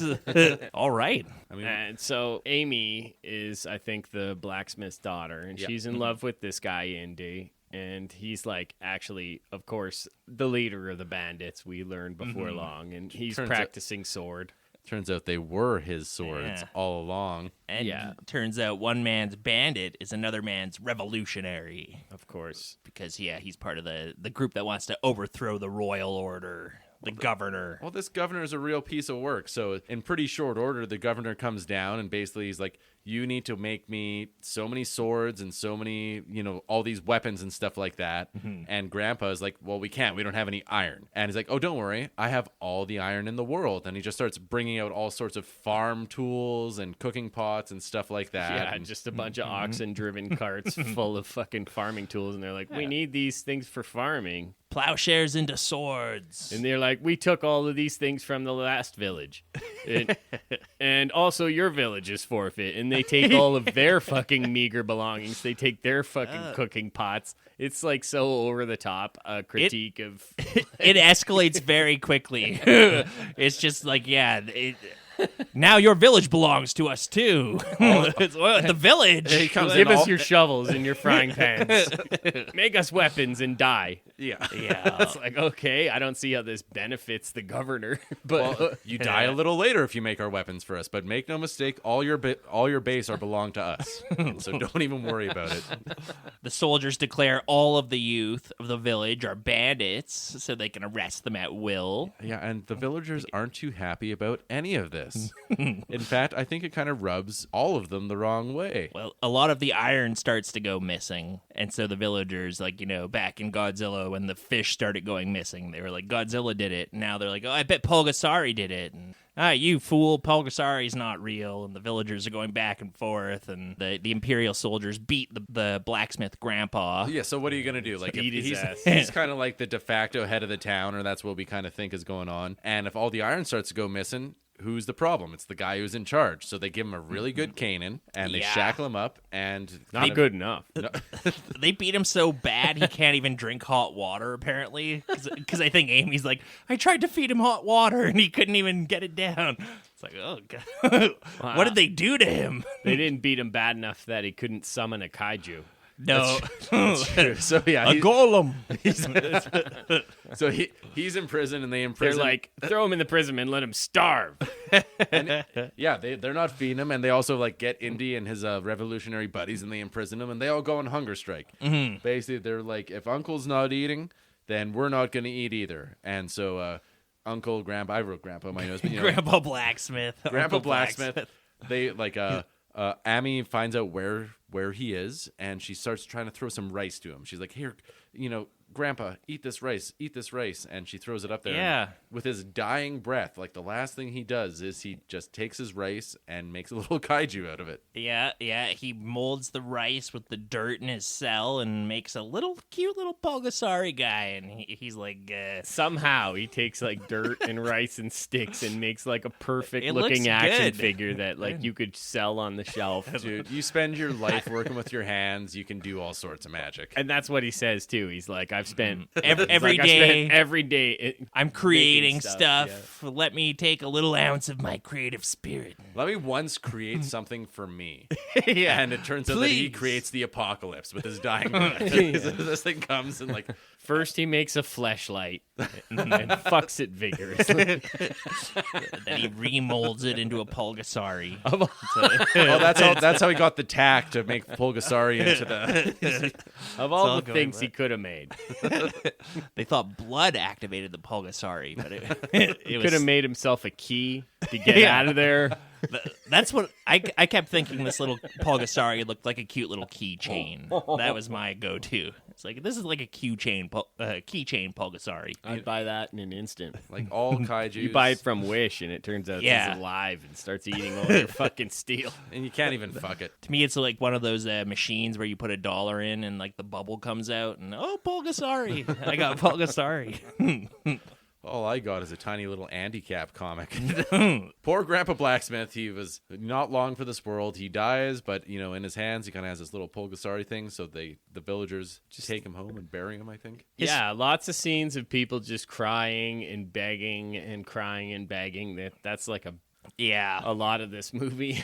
You know, like, where's the excitement? Where's the suspense? Like, I just watched Godzilla. Like, this family is crying. It doesn't really say why. They could be crying because their blacksmith patriarch just died. Or I think they're probably crying because he gave them the crappy Pulgasari statue. That was like the last thing he gave them in his will. Pretty They're shitty. crying because it's so crappy. All he left us was the Pulgasari statue. It's made of rice and dirt and some other weird stuff. They seem to like it well enough because they think it's cute. Amy and her brother, they like crawl into bed and the two of them sleep together, weirdly enough. Well, she's like... her floor's big enough to not sleep next to your sister. And there's like the brother, and then the sister's in the middle, and then there's the little tiny Pulgasari puppet tucked into the bed. It is adorable. Pretty cute little stuffy. It's their baby. She accidentally reanimates it because she takes like her brother's jacket when he's crying about their father or something, and she's mending the jacket. And dude, she needs to get her shit together for a little bit. She's a little hysterical. Yeah, she's all over the place. She pricks herself with the sewing needle, and a drop of her blood lands on the Pulgasari figurine, and it just instantly comes to life. It's like dancing. It's eating her sewing needles. It loves the taste of metal so much it has to eat the sewing needles right away. Yeah, and she's all surprised, like, oh, it's coming. She's narrating what we're seeing as it's happening. Oh, it's come to life. Oh, look, it's eating the needle.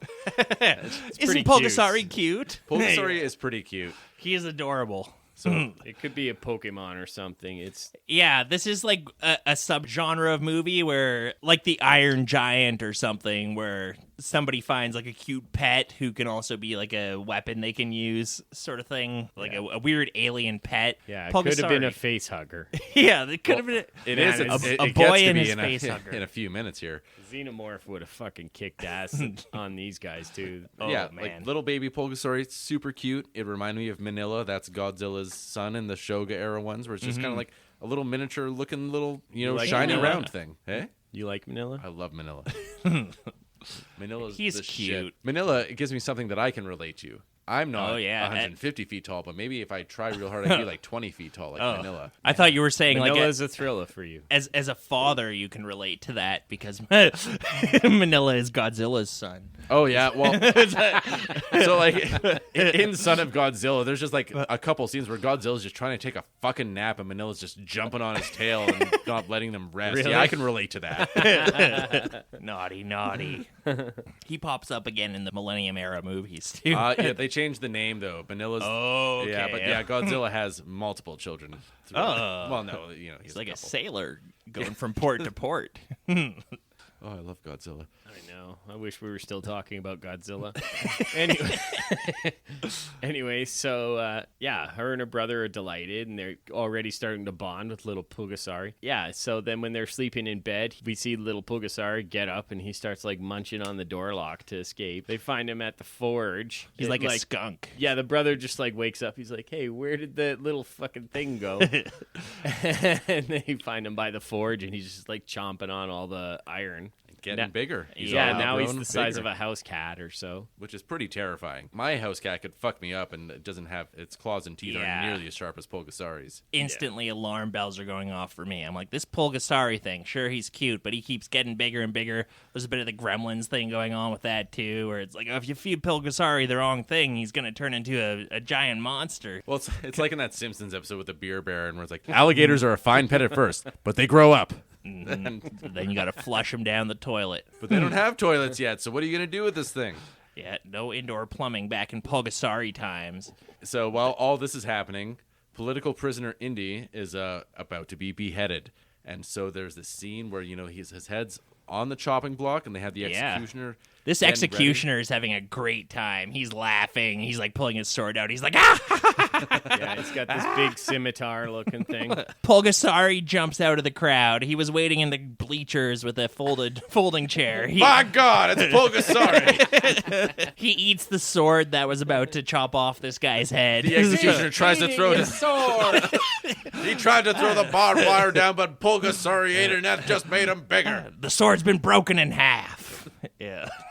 It's so great. Yeah, so the Pulgasari jumps out and takes a hunk out of the sword, and this the look on the puppet. executioner's face. Yeah, it's puppet Pulgasari for sure.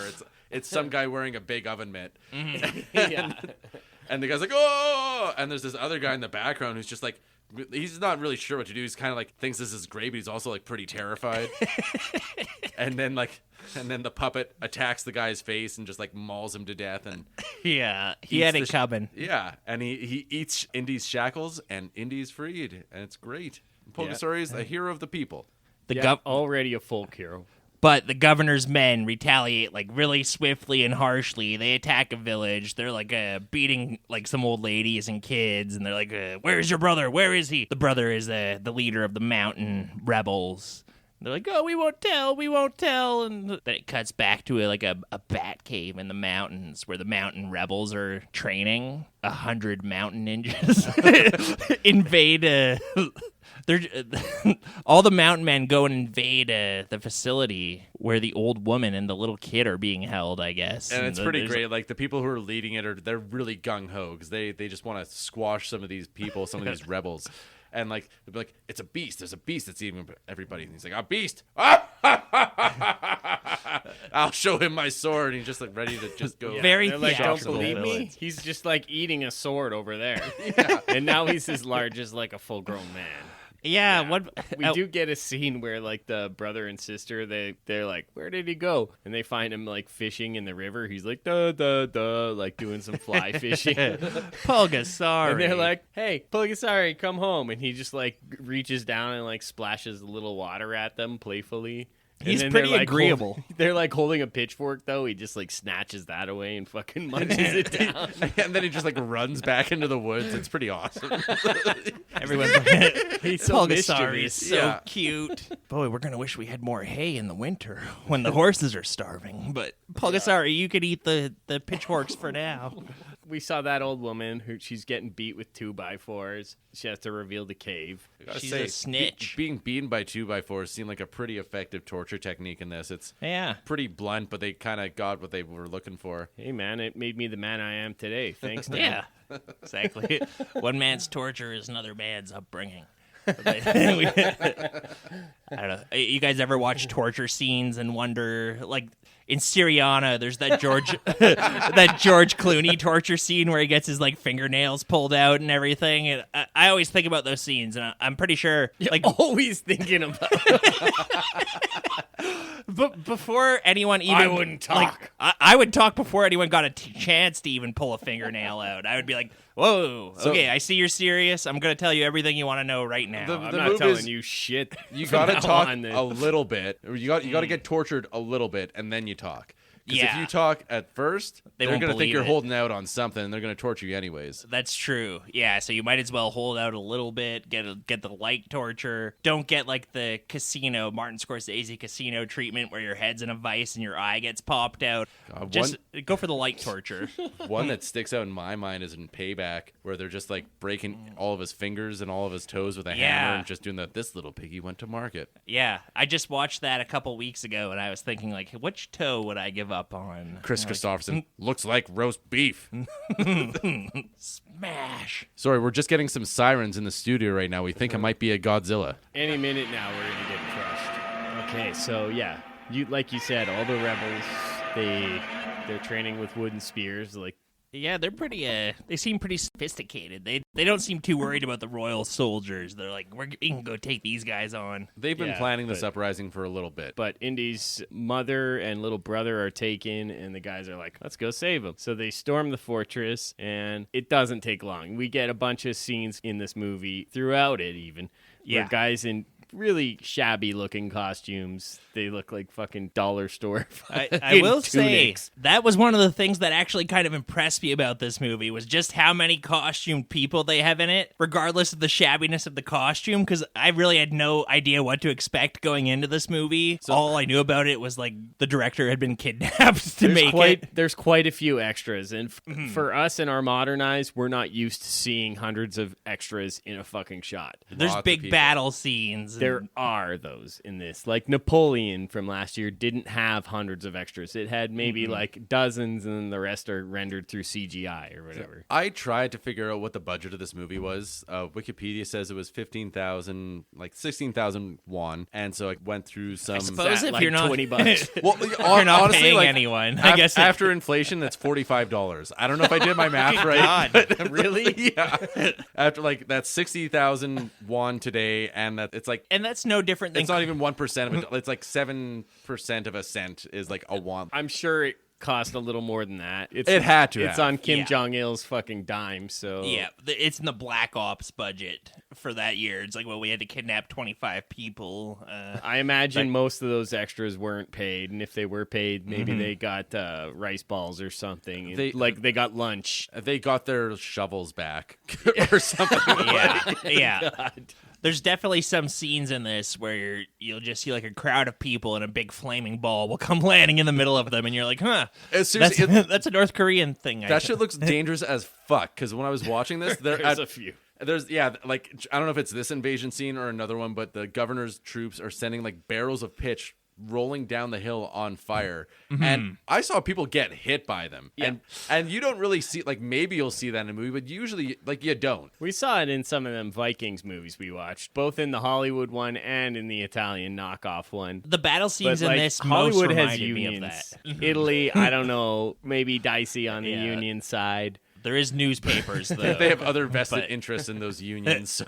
I can't speak to what went on in Korea at this time. Yeah. I imagine with Kim Jong-Il producing that a lot of those people weren't even aware they were fucking flaming barrels of pitch and shit thrown at All we know is that the producer of this movie was also the authoritarian dictator of the country it was filmed in. So that could go any number of ways. Yeah, so he was a Nepo baby at the time. Yeah, that was one of the movies that he forced He's this the director original to make. He's the original Sam Levinson. He made this director Shin Sang-ok. Shin Sang-ok. He made the director Shin Sang-ok direct like a handful of movies. This was the last movie they made for Kim Jong-il. I think one of the first movies they made was actually a stage play that his father Kim Il-sung had written. So this director has also directed some work written by Kim Il-sung, the founder of the North Korean state. I'd Wow. like to see that. I'd like to see all those fucking movies. That would be fascinating. Yeah, I believe it was Abel Ferrara. He said that every bad movie is a documentary of its own making.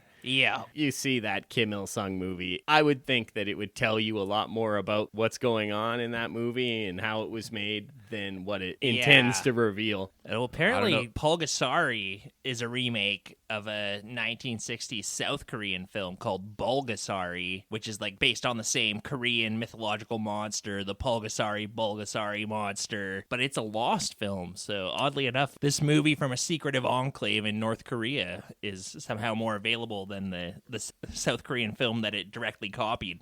Yeah, makes you wonder. There's so many weird lost films. They just sound so fascinating. There's some Lon Chaney films like Werewolf by Night or whatever. Wait, wasn't that a Marvel show?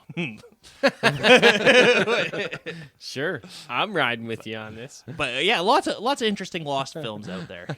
I'm like, I'd love to see this lost Lon Chaney film. And then I like look at Lon Chaney's not lost filmography, and I'm like, I haven't seen 90% of these. Yeah. Maybe I could watch those first and see if I really need to watch that lost one. The lost aspect adds that element of mystery, though. Isn't the dream to be the first person to log it on Letterboxd? We were watching some Godzilla documentary YouTube channel show, and it had pictures of that lost King Kong movie that Japan made before the war, and it was destroyed during the firebombing of Tokyo. Thank God. Which is a shame. That ape looked horrible. Yeah, it looked like the Sasquatch from the Tenacious D movie. So they do an invasion, and it's pretty good. There's walls, there's climbing, there's some reverse footage that works where they're shooting their things up, or Yeah, it's okay. It doesn't last very long. The governor's scumbag ass gets gutted in like moments. Yeah, and the king does not like this one bit. Oh, he's furious. Yeah. The farmers have made a victory, and he's like, we have to stop all the farmers. We have to kill all the farmers. It's like, what a weird thing to have a war on. Yeah. Don't you want food? I don't know. They can eat their rotting corpses. The general guy is like prancing back and forth on a stage. And General Fwan comes. Yeah. General Fwan? Yeah, General okay. Fwan is the guy who's recommended to the king. He's the best at quashing rebellions. We got to have General Fwan on the case. The king's like, somebody's got to fight these rebellions. Won't some big strong man come up and help me fight these rebellions? And then General Fwan walks up and he's I'll do it. I'll get your farmers. I'll get the head. I'll get the tail. I'll get the whole damn thing. I actually wrote that in here. He's like the Quint of this. Of this. That's why I kept calling him later on, the Quint. This is great. I really like the guy who plays this king. I didn't write down his name, but he does like a really good Jabba laugh where he's like, oh, ho, ho, ho, ho. This General Fawn is my kind of scum. Yeah. Oh. The villains can be very hilariously villainous. They're twirling their mustaches and laughing and stuff. Yeah, just in case you were wondering if they're the bad guys or not, there's no ambiguity here. Royalty are scum. It's true. Just like our podcast colleague, Meghan Markle. Our competitor. Does she have a podcast too? She's just sitting back on her piles of money right now going, ho, ho, ho, ho, ho, ho. Buy a Casper mattress. Ho, ho, ho, ho, ho. Better help.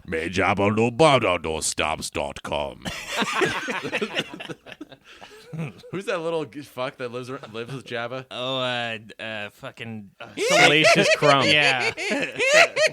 Yeah, that's Prince Harry. Yeah.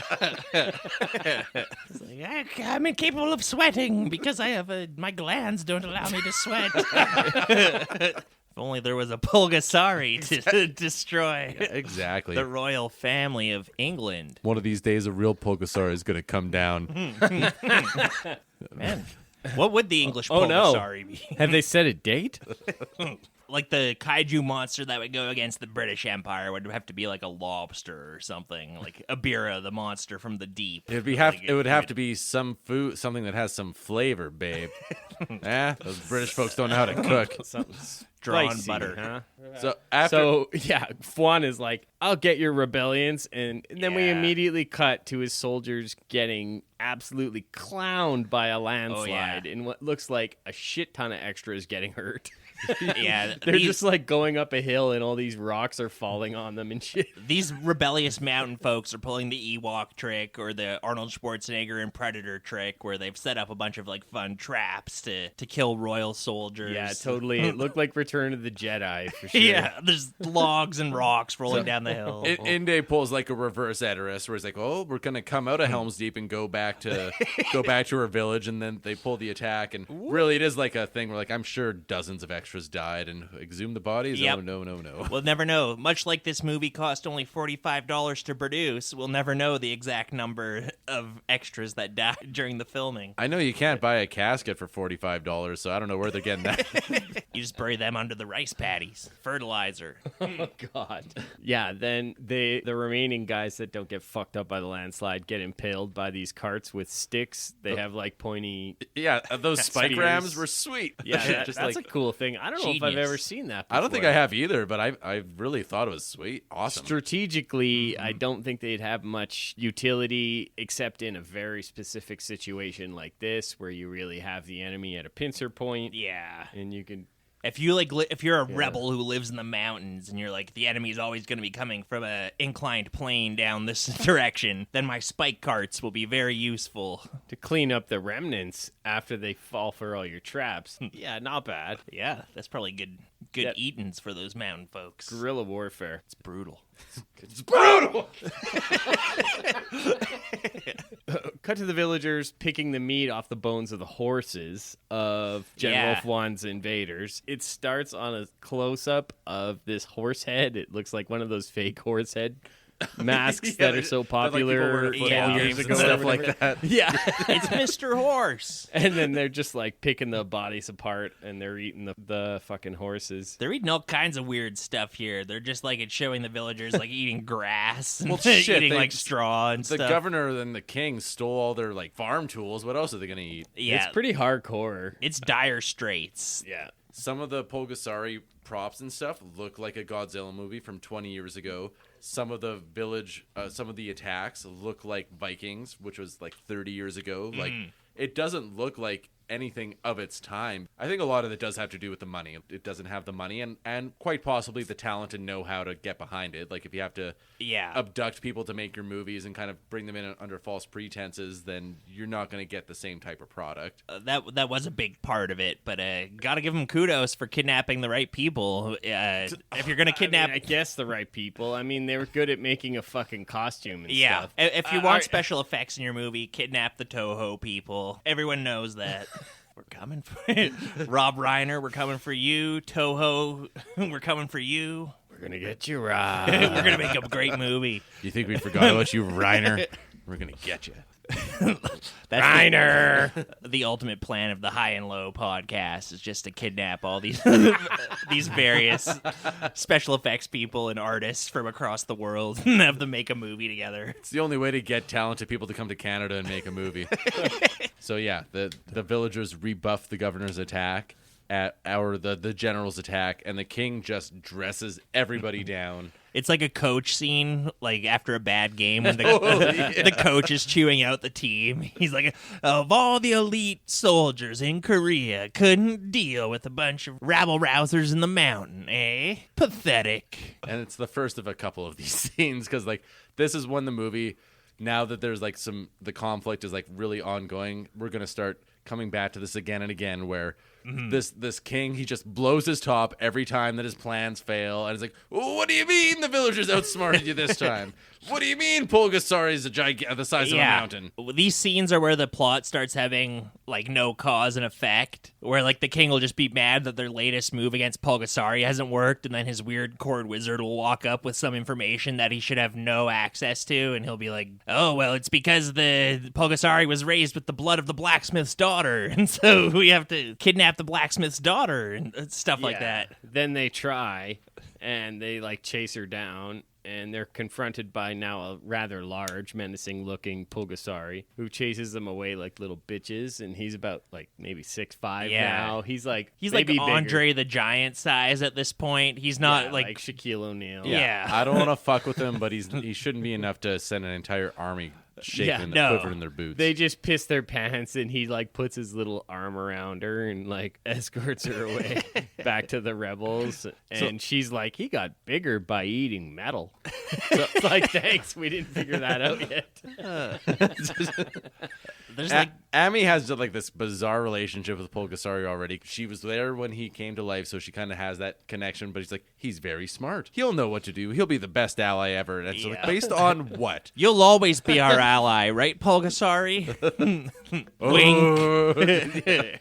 Yeah, we didn't talk about his roar. Well, I guess he hasn't started really roaring yet. No, it's more like meowing like a cat. He's a growing boy still at this point. Cut to a very short montage of battle scenes, and Pulgasari's appearing, and the rebels are kicking the Imperial Army's ass, and they're piling up the swords into a big pile, and Pulgasari's feasting on them, and now he's like 10 feet tall and marching with the rebels. There's a fun little comedy scene tucked away in here somewhere when Pulgasari is still roughly man-sized, where he works his way into like an armory, one of the royal armories or something, and they come in and he's like eating swords. Oh, it's great. I love that. And as Pulgasari is marching with everybody, it's a super obvious rear projection where, again, I don't know what the difference between this movie and Godzilla was or the other ones, but like the rear projection's super obvious, but you get it. So we get a scene where there's a bunch of animal butchering.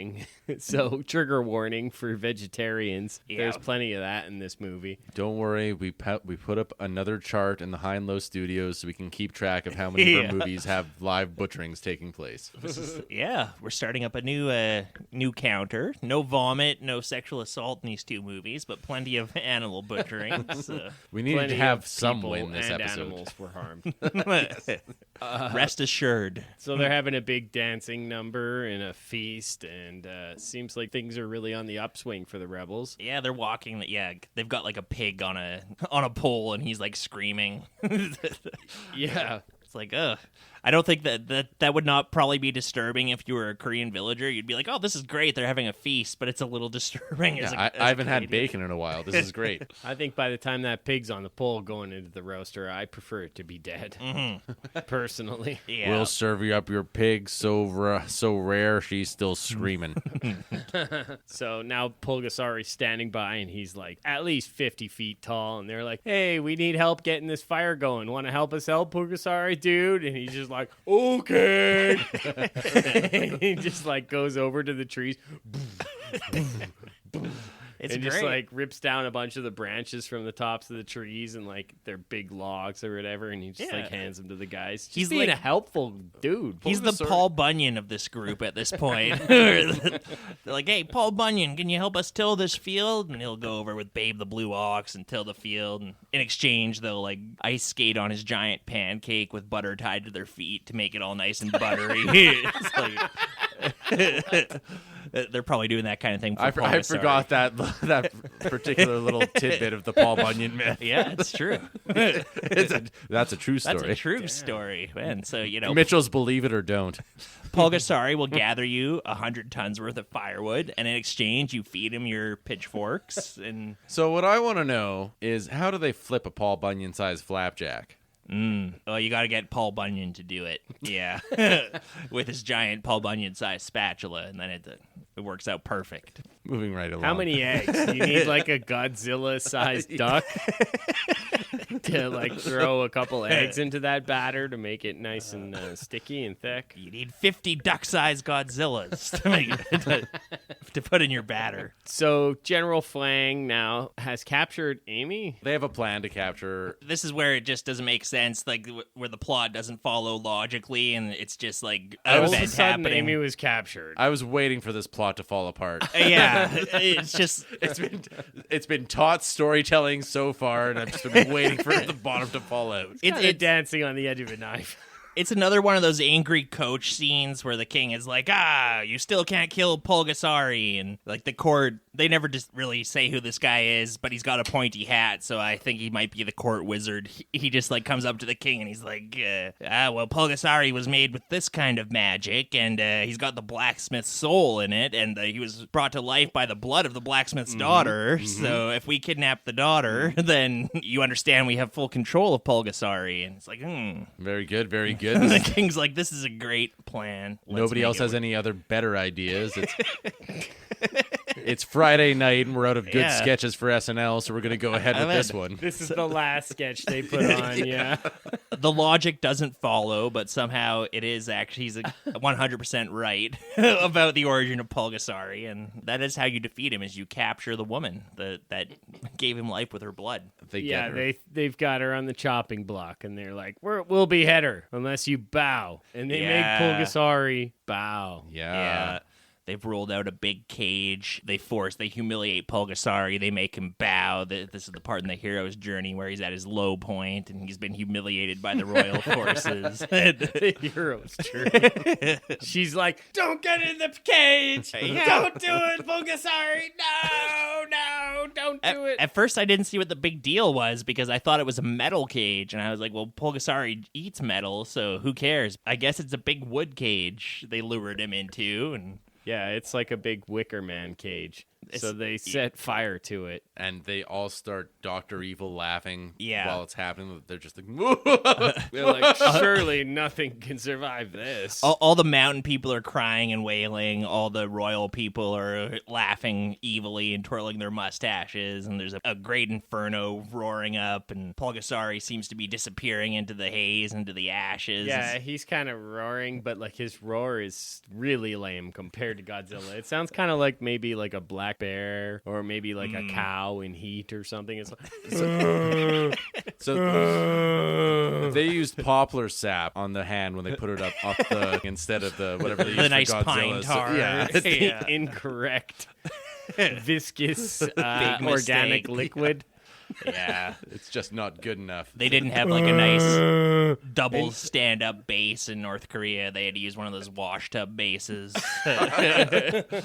Get a better roar. Yeah. So yeah, they think Pulgasari is defeated, and after a few big explosions for some reason, Pulgasari yet stands. And he's looking fucking pissed off. Yeah. And he's cleansed. He's like all nice and clean.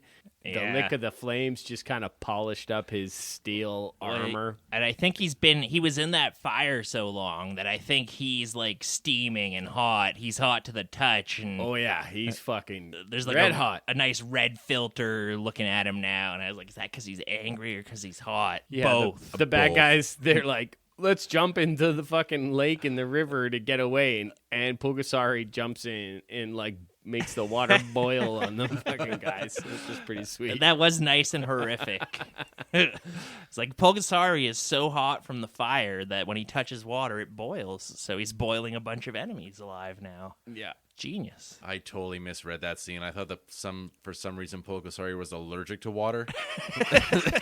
Like you thought aliens from This is science. way cooler. The fact that he's like boiling his enemies alive, I like that. Yeah, no, that's what happened. You thought someone dropped Oxygen Destroyer into the water. I And thought Pulgasari Pulgasari was made of oxygen destroyer. That can't be. I thought Grandpa Blacksmith sprinkled some of that over his rice and his hay when he was making Pulgasari. In a better movie, he would have jumped into the water with all those guys retreating, and they would have just like floated up as skeletons. Yeah. That would have been That would have been something. Sweet. See their flesh bubbling off. Yeah. Just like Indy, who inexplicably got away from the executioner's sword, so did Amy. Pulgasari is just kind of laying there. He has like this chill out spot where we find him a few times in the movie where he's just kind of... It's his thinking ridge. He goes there and he thinks his deep thoughts. They don't make hammocks big enough for a Pulgasari, so he has to go hang out here occasionally and just lie down. Yeah, he just kind of leans on a mountain and just kind of puts his feet up. And he's like, "Ugh, I'm hurt." And this is one of the, it's not the first time, but this is when it really hits home that they're making good use of this gigantic foot prop that they made for Pulgasari. Cause like, yeah, that foot is sweet. Yeah, that like they'll show like his giant foot and like Amy will be like looking up and talking to him and then they'll just like, cut to Pulgasari. That was big inspiration for me when I made Once Upon a Time in Hollywood, man. It was that big Pulgasari foot. You could tell You could see it was steaming hot. It was steaming. It's hurt to the touch for Amy to touch. She couldn't even touch it. It was so hot. The thing is that the key to the whole movie is the foot, okay? So the foot is gigantic and it's steaming hot, okay? But it's fine because you know that it's gonna cool off and it's gonna save the day.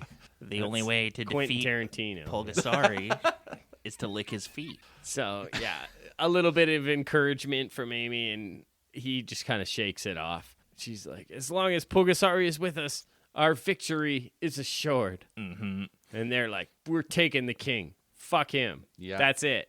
So they move to attack the king, and meanwhile, the king isn't just sitting there fucking like a dumbass. He still has General Flan. I don't know if his eye-patched sidekick is still around, but he's there. Think Like he's hanging around in the yeah, shadows. they got plans. And again, like he helped build these fancy guns. They're we're not preparing. at the guns yet. So their plan for Pulgasari at this point is it's like an old joke my dad used to tell me about how to trap a bear. Where you dig a big hole and you put some little peas around it and you fill the hole with ashes. And when the bear comes to take a pee, you kick him in the ash hole. And so they just like they just want Pulgasari to like come and like fall into this gigantic pit, and then they're just gonna drop a bunch of rocks on him. And I love that because And it works well. The whole plan works well. Pulgasari walks over to where they are. It works surprisingly well. Yeah. Like, they're really trying to take out a kaiju with Stone Age machinations. So what do? You trick him. I can't remember if there was a giant banana peel, but he slips and he falls into the hole. And There was. It's a full-on like a fall. Pulgasari is falling like through the air with his arms waving. And oh no! he lands in a valley, and then they just topple the entire mountain down on top of him. The same way they got messed with earlier with the Ewok traps. Now they're making rocks fall down the mountain and bury Pulgasari. And it works. And Pulgasari's out of commission for a little bit. Mm-hmm. But Amy has a plan. She's like, if my blood brought Pulgasari to life, then maybe if I give some more blood, then that'll bring him to life again, I guess. Little blood gave him life. Lot of blood gave him a lot of life. Yeah, the king has some sort of exorcist too to like take the spirit of the blacksmith out of Pulgasari. That is what happens at this point, where it turns into a surprise exorcism movie. Yeah, Yeah.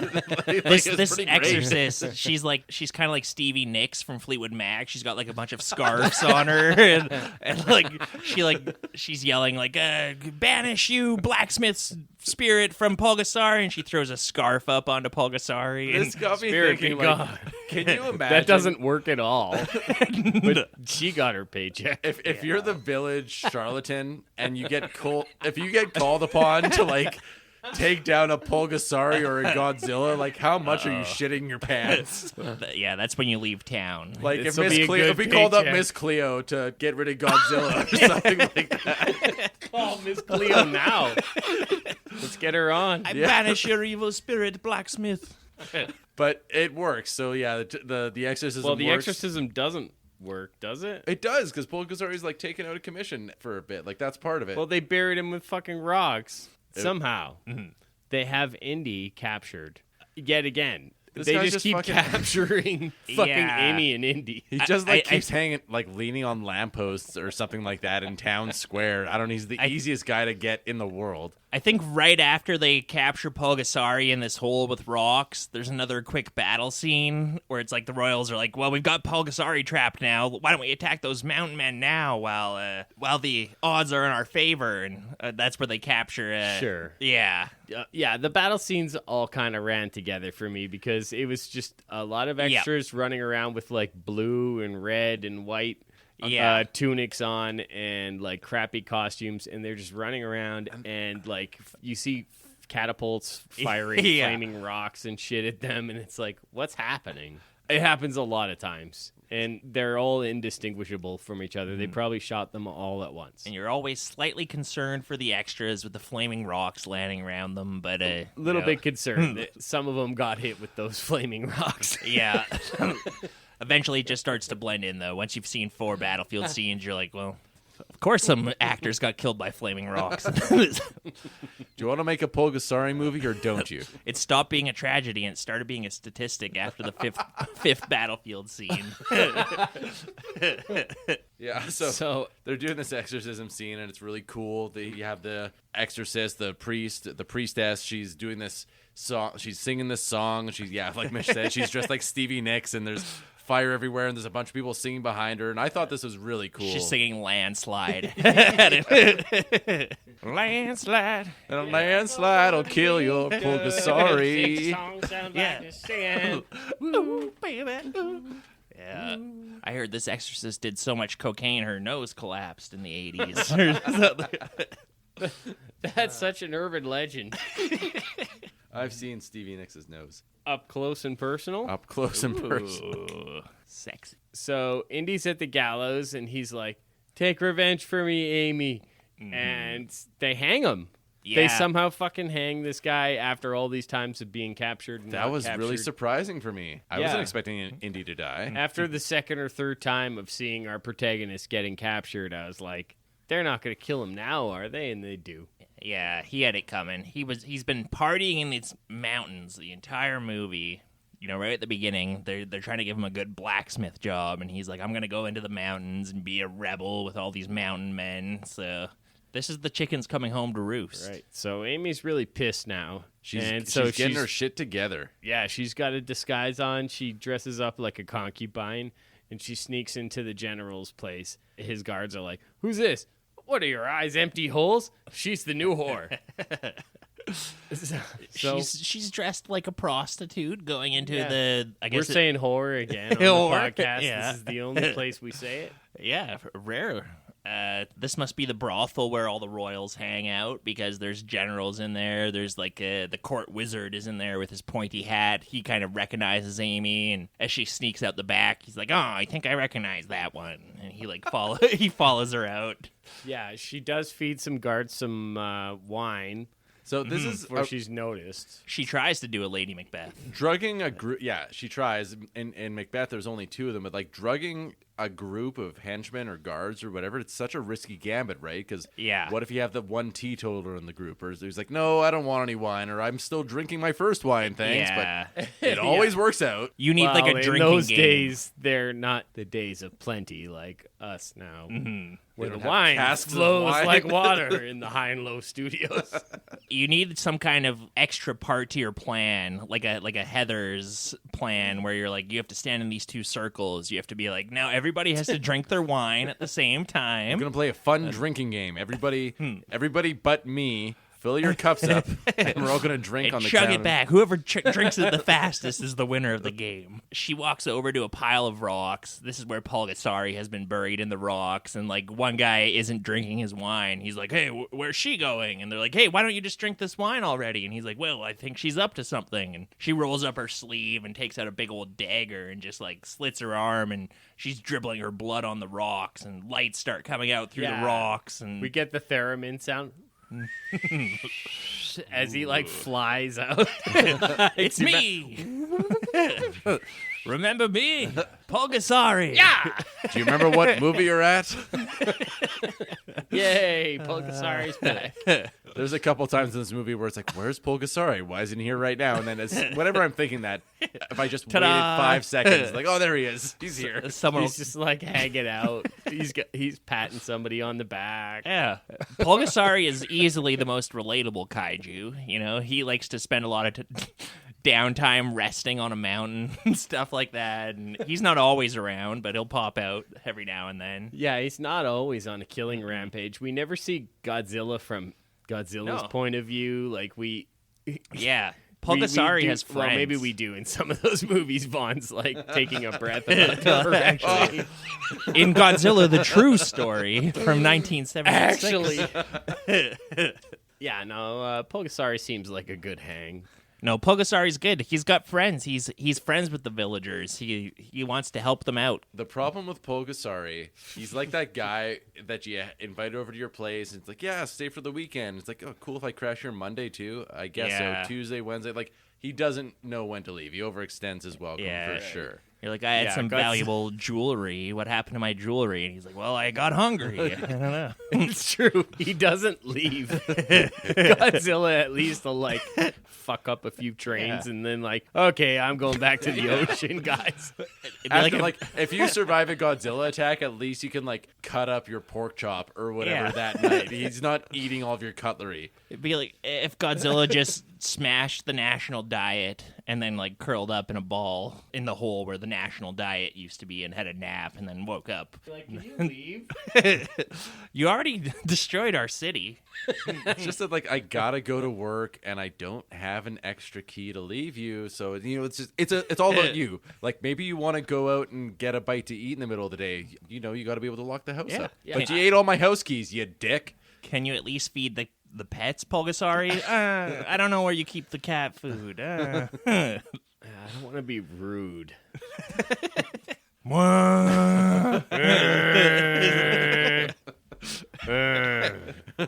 All right, you can stay. You're here at the exact same place I left you when I went to work this morning. Pulgasari's Did you do the oh, no, you ate the dishes. Yeah, it's pretty hilarious. After Pulgasari deals with the royals here, and he dispatches the king, and the king's running around, crawling around on his hands and knees, and he crawls into his royal castle, and he wraps himself up in a curtain to hide from Pulgasari. But I was like, what is this, the Three Stooges? I like this bit. I did this stunt when I was making, like, home movies with my brother and sister when I was a kid. We were like, my brother's like, okay, so you run and you jump and you hide under a blanket, and then we're gonna cut, and then we'll put a bunch of pillows under the blanket, and we'll, like, stab you with a toothbrush, and you just say, ow, stop stabbing me, stabbing me. Pulgasari is looking down on the prone form of the emperor wrapped in this curtain, and he just lowers his Pulgasari foot that we've seen put to such good use through this movie onto the emperor, and you know, bloody curtains. Hey, it's bloody curtains for him. That's a great way to describe a character who goes out of a movie through being killed. Bloody curtains. Bloody curtains. We did jump a little bit ahead. Oh, right. We jumped ahead fire. big time. The lion guns. We got to talk about the lion guns. Yeah, we got to talk about the lion guns. Yeah. What are you trying to do? You trying to skip over the lion? Well, I was trying. I want to be clear to all of our listeners. This isn't a lion gun erasure podcast. No. I was just so excited to show Pulgasari at his laziest coming up after that I forgot. I totally bypassed the lion gun. So they have these special cannons, and they're like, oh, this is a newfangled technology, fucking cannons. And they're like awesome lion cannons. It's hilarious. They're firing them at Pulgasari as he's sieging the castle, and they fire one directly into its mouth, and they're like, yeah, direct hit. And he shoots it straight back, and it's like a slide whistle sound. It's hilarious when they're describing these cannons to the king too, because this is like their final plan to deal with Pulgasari. This is like their oxygen destroyer, where the king's like, there really is nothing left we can do against Pulgasari. We tried the marbles. We tried the exorcism.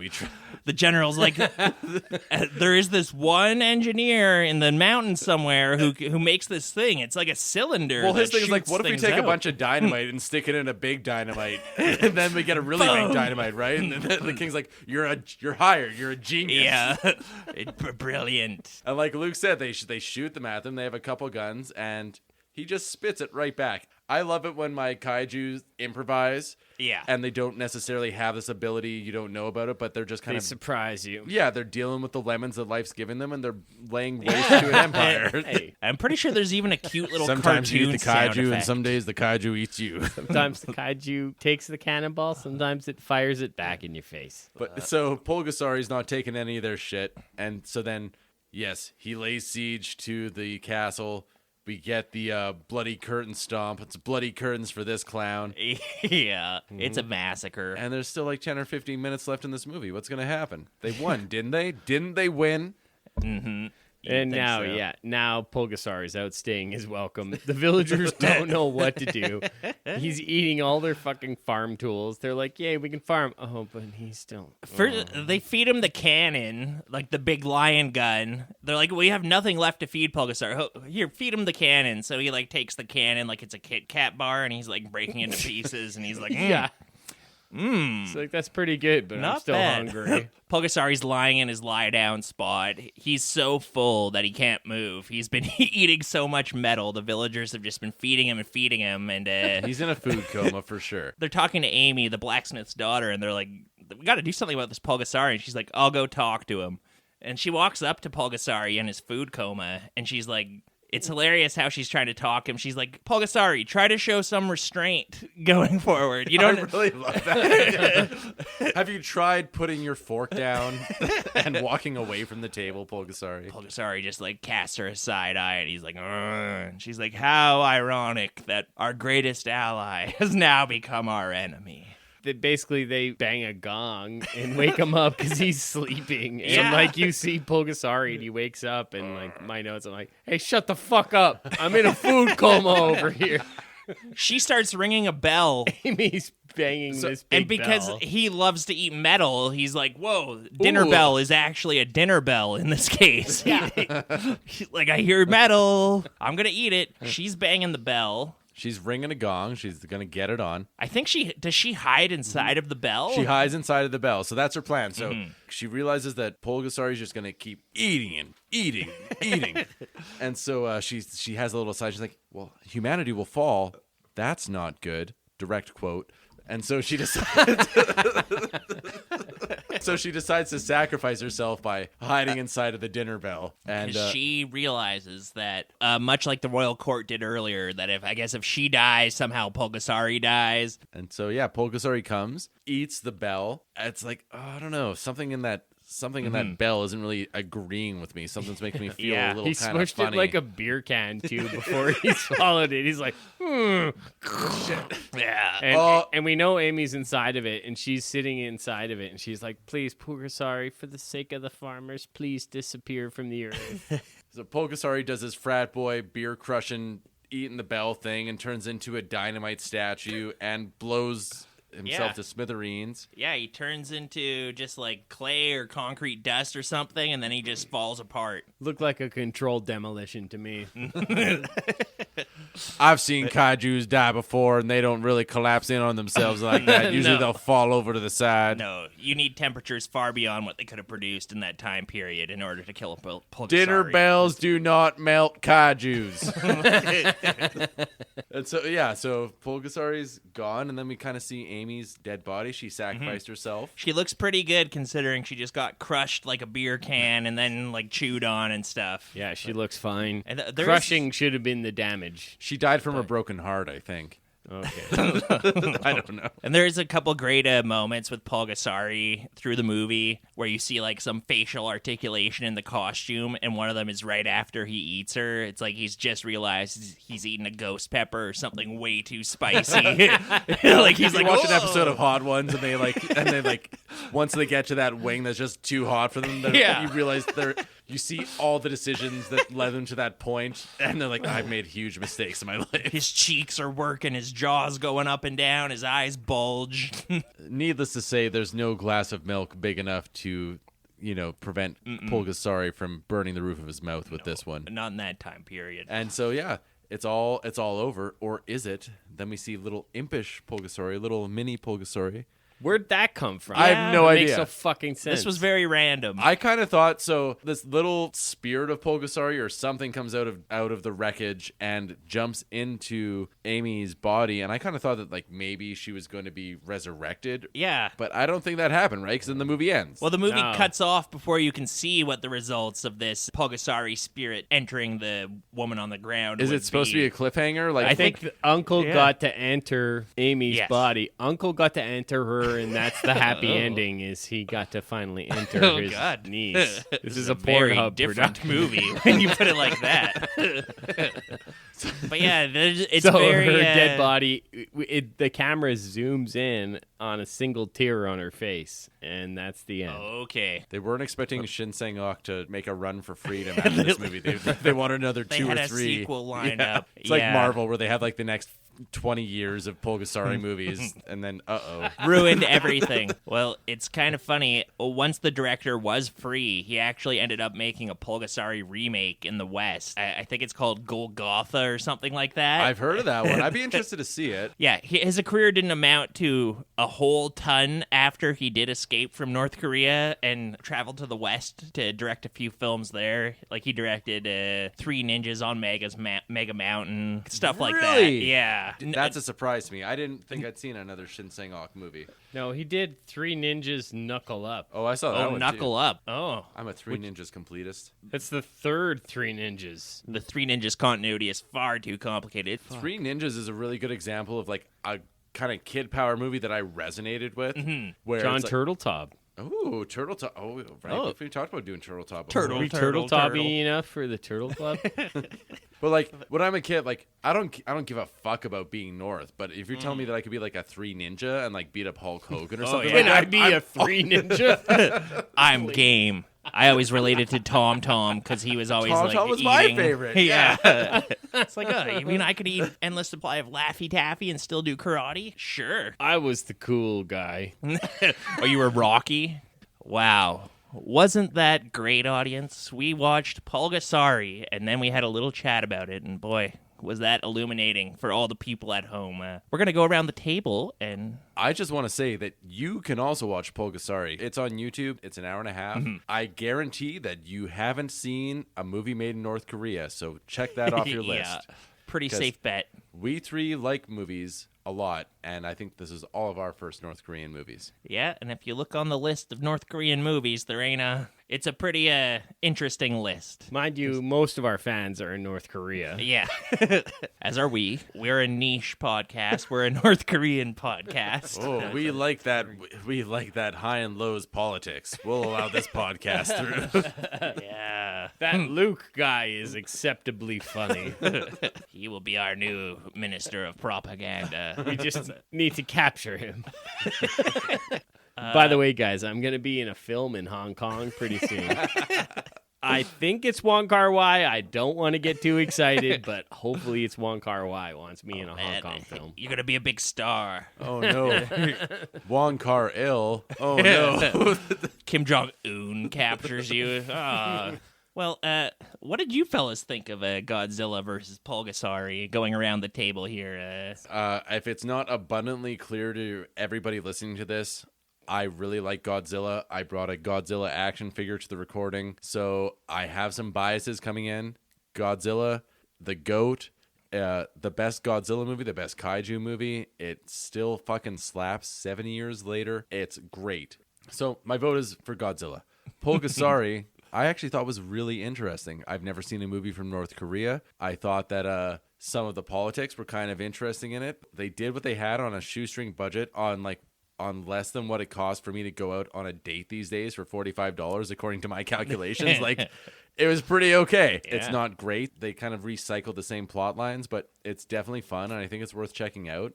Good points. Excellent points. Yeah, Godzilla was really interesting to watch. Obviously, there's no comparison. Godzilla is basically the GOAT for kaiju movies. But it is interesting that in this first Godzilla movie, if you've watched a few other Godzilla movies, you have seen the evolution of this character. So I think without having that historical appreciation, you might watch this Godzilla and be like, I've seen all this stuff before. But it still works. It all holds up to this day.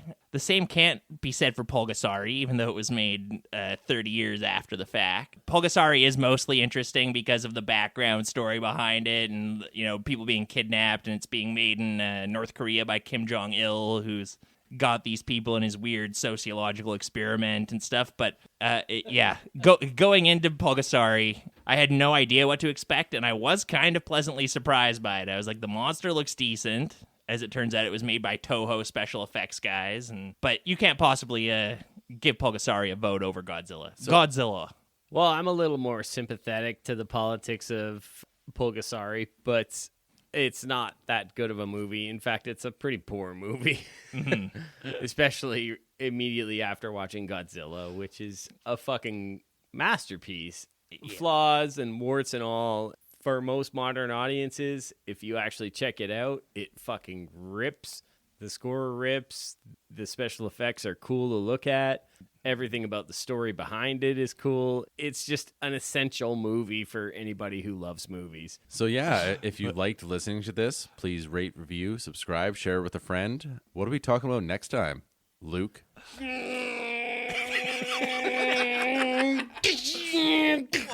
Ka-chow!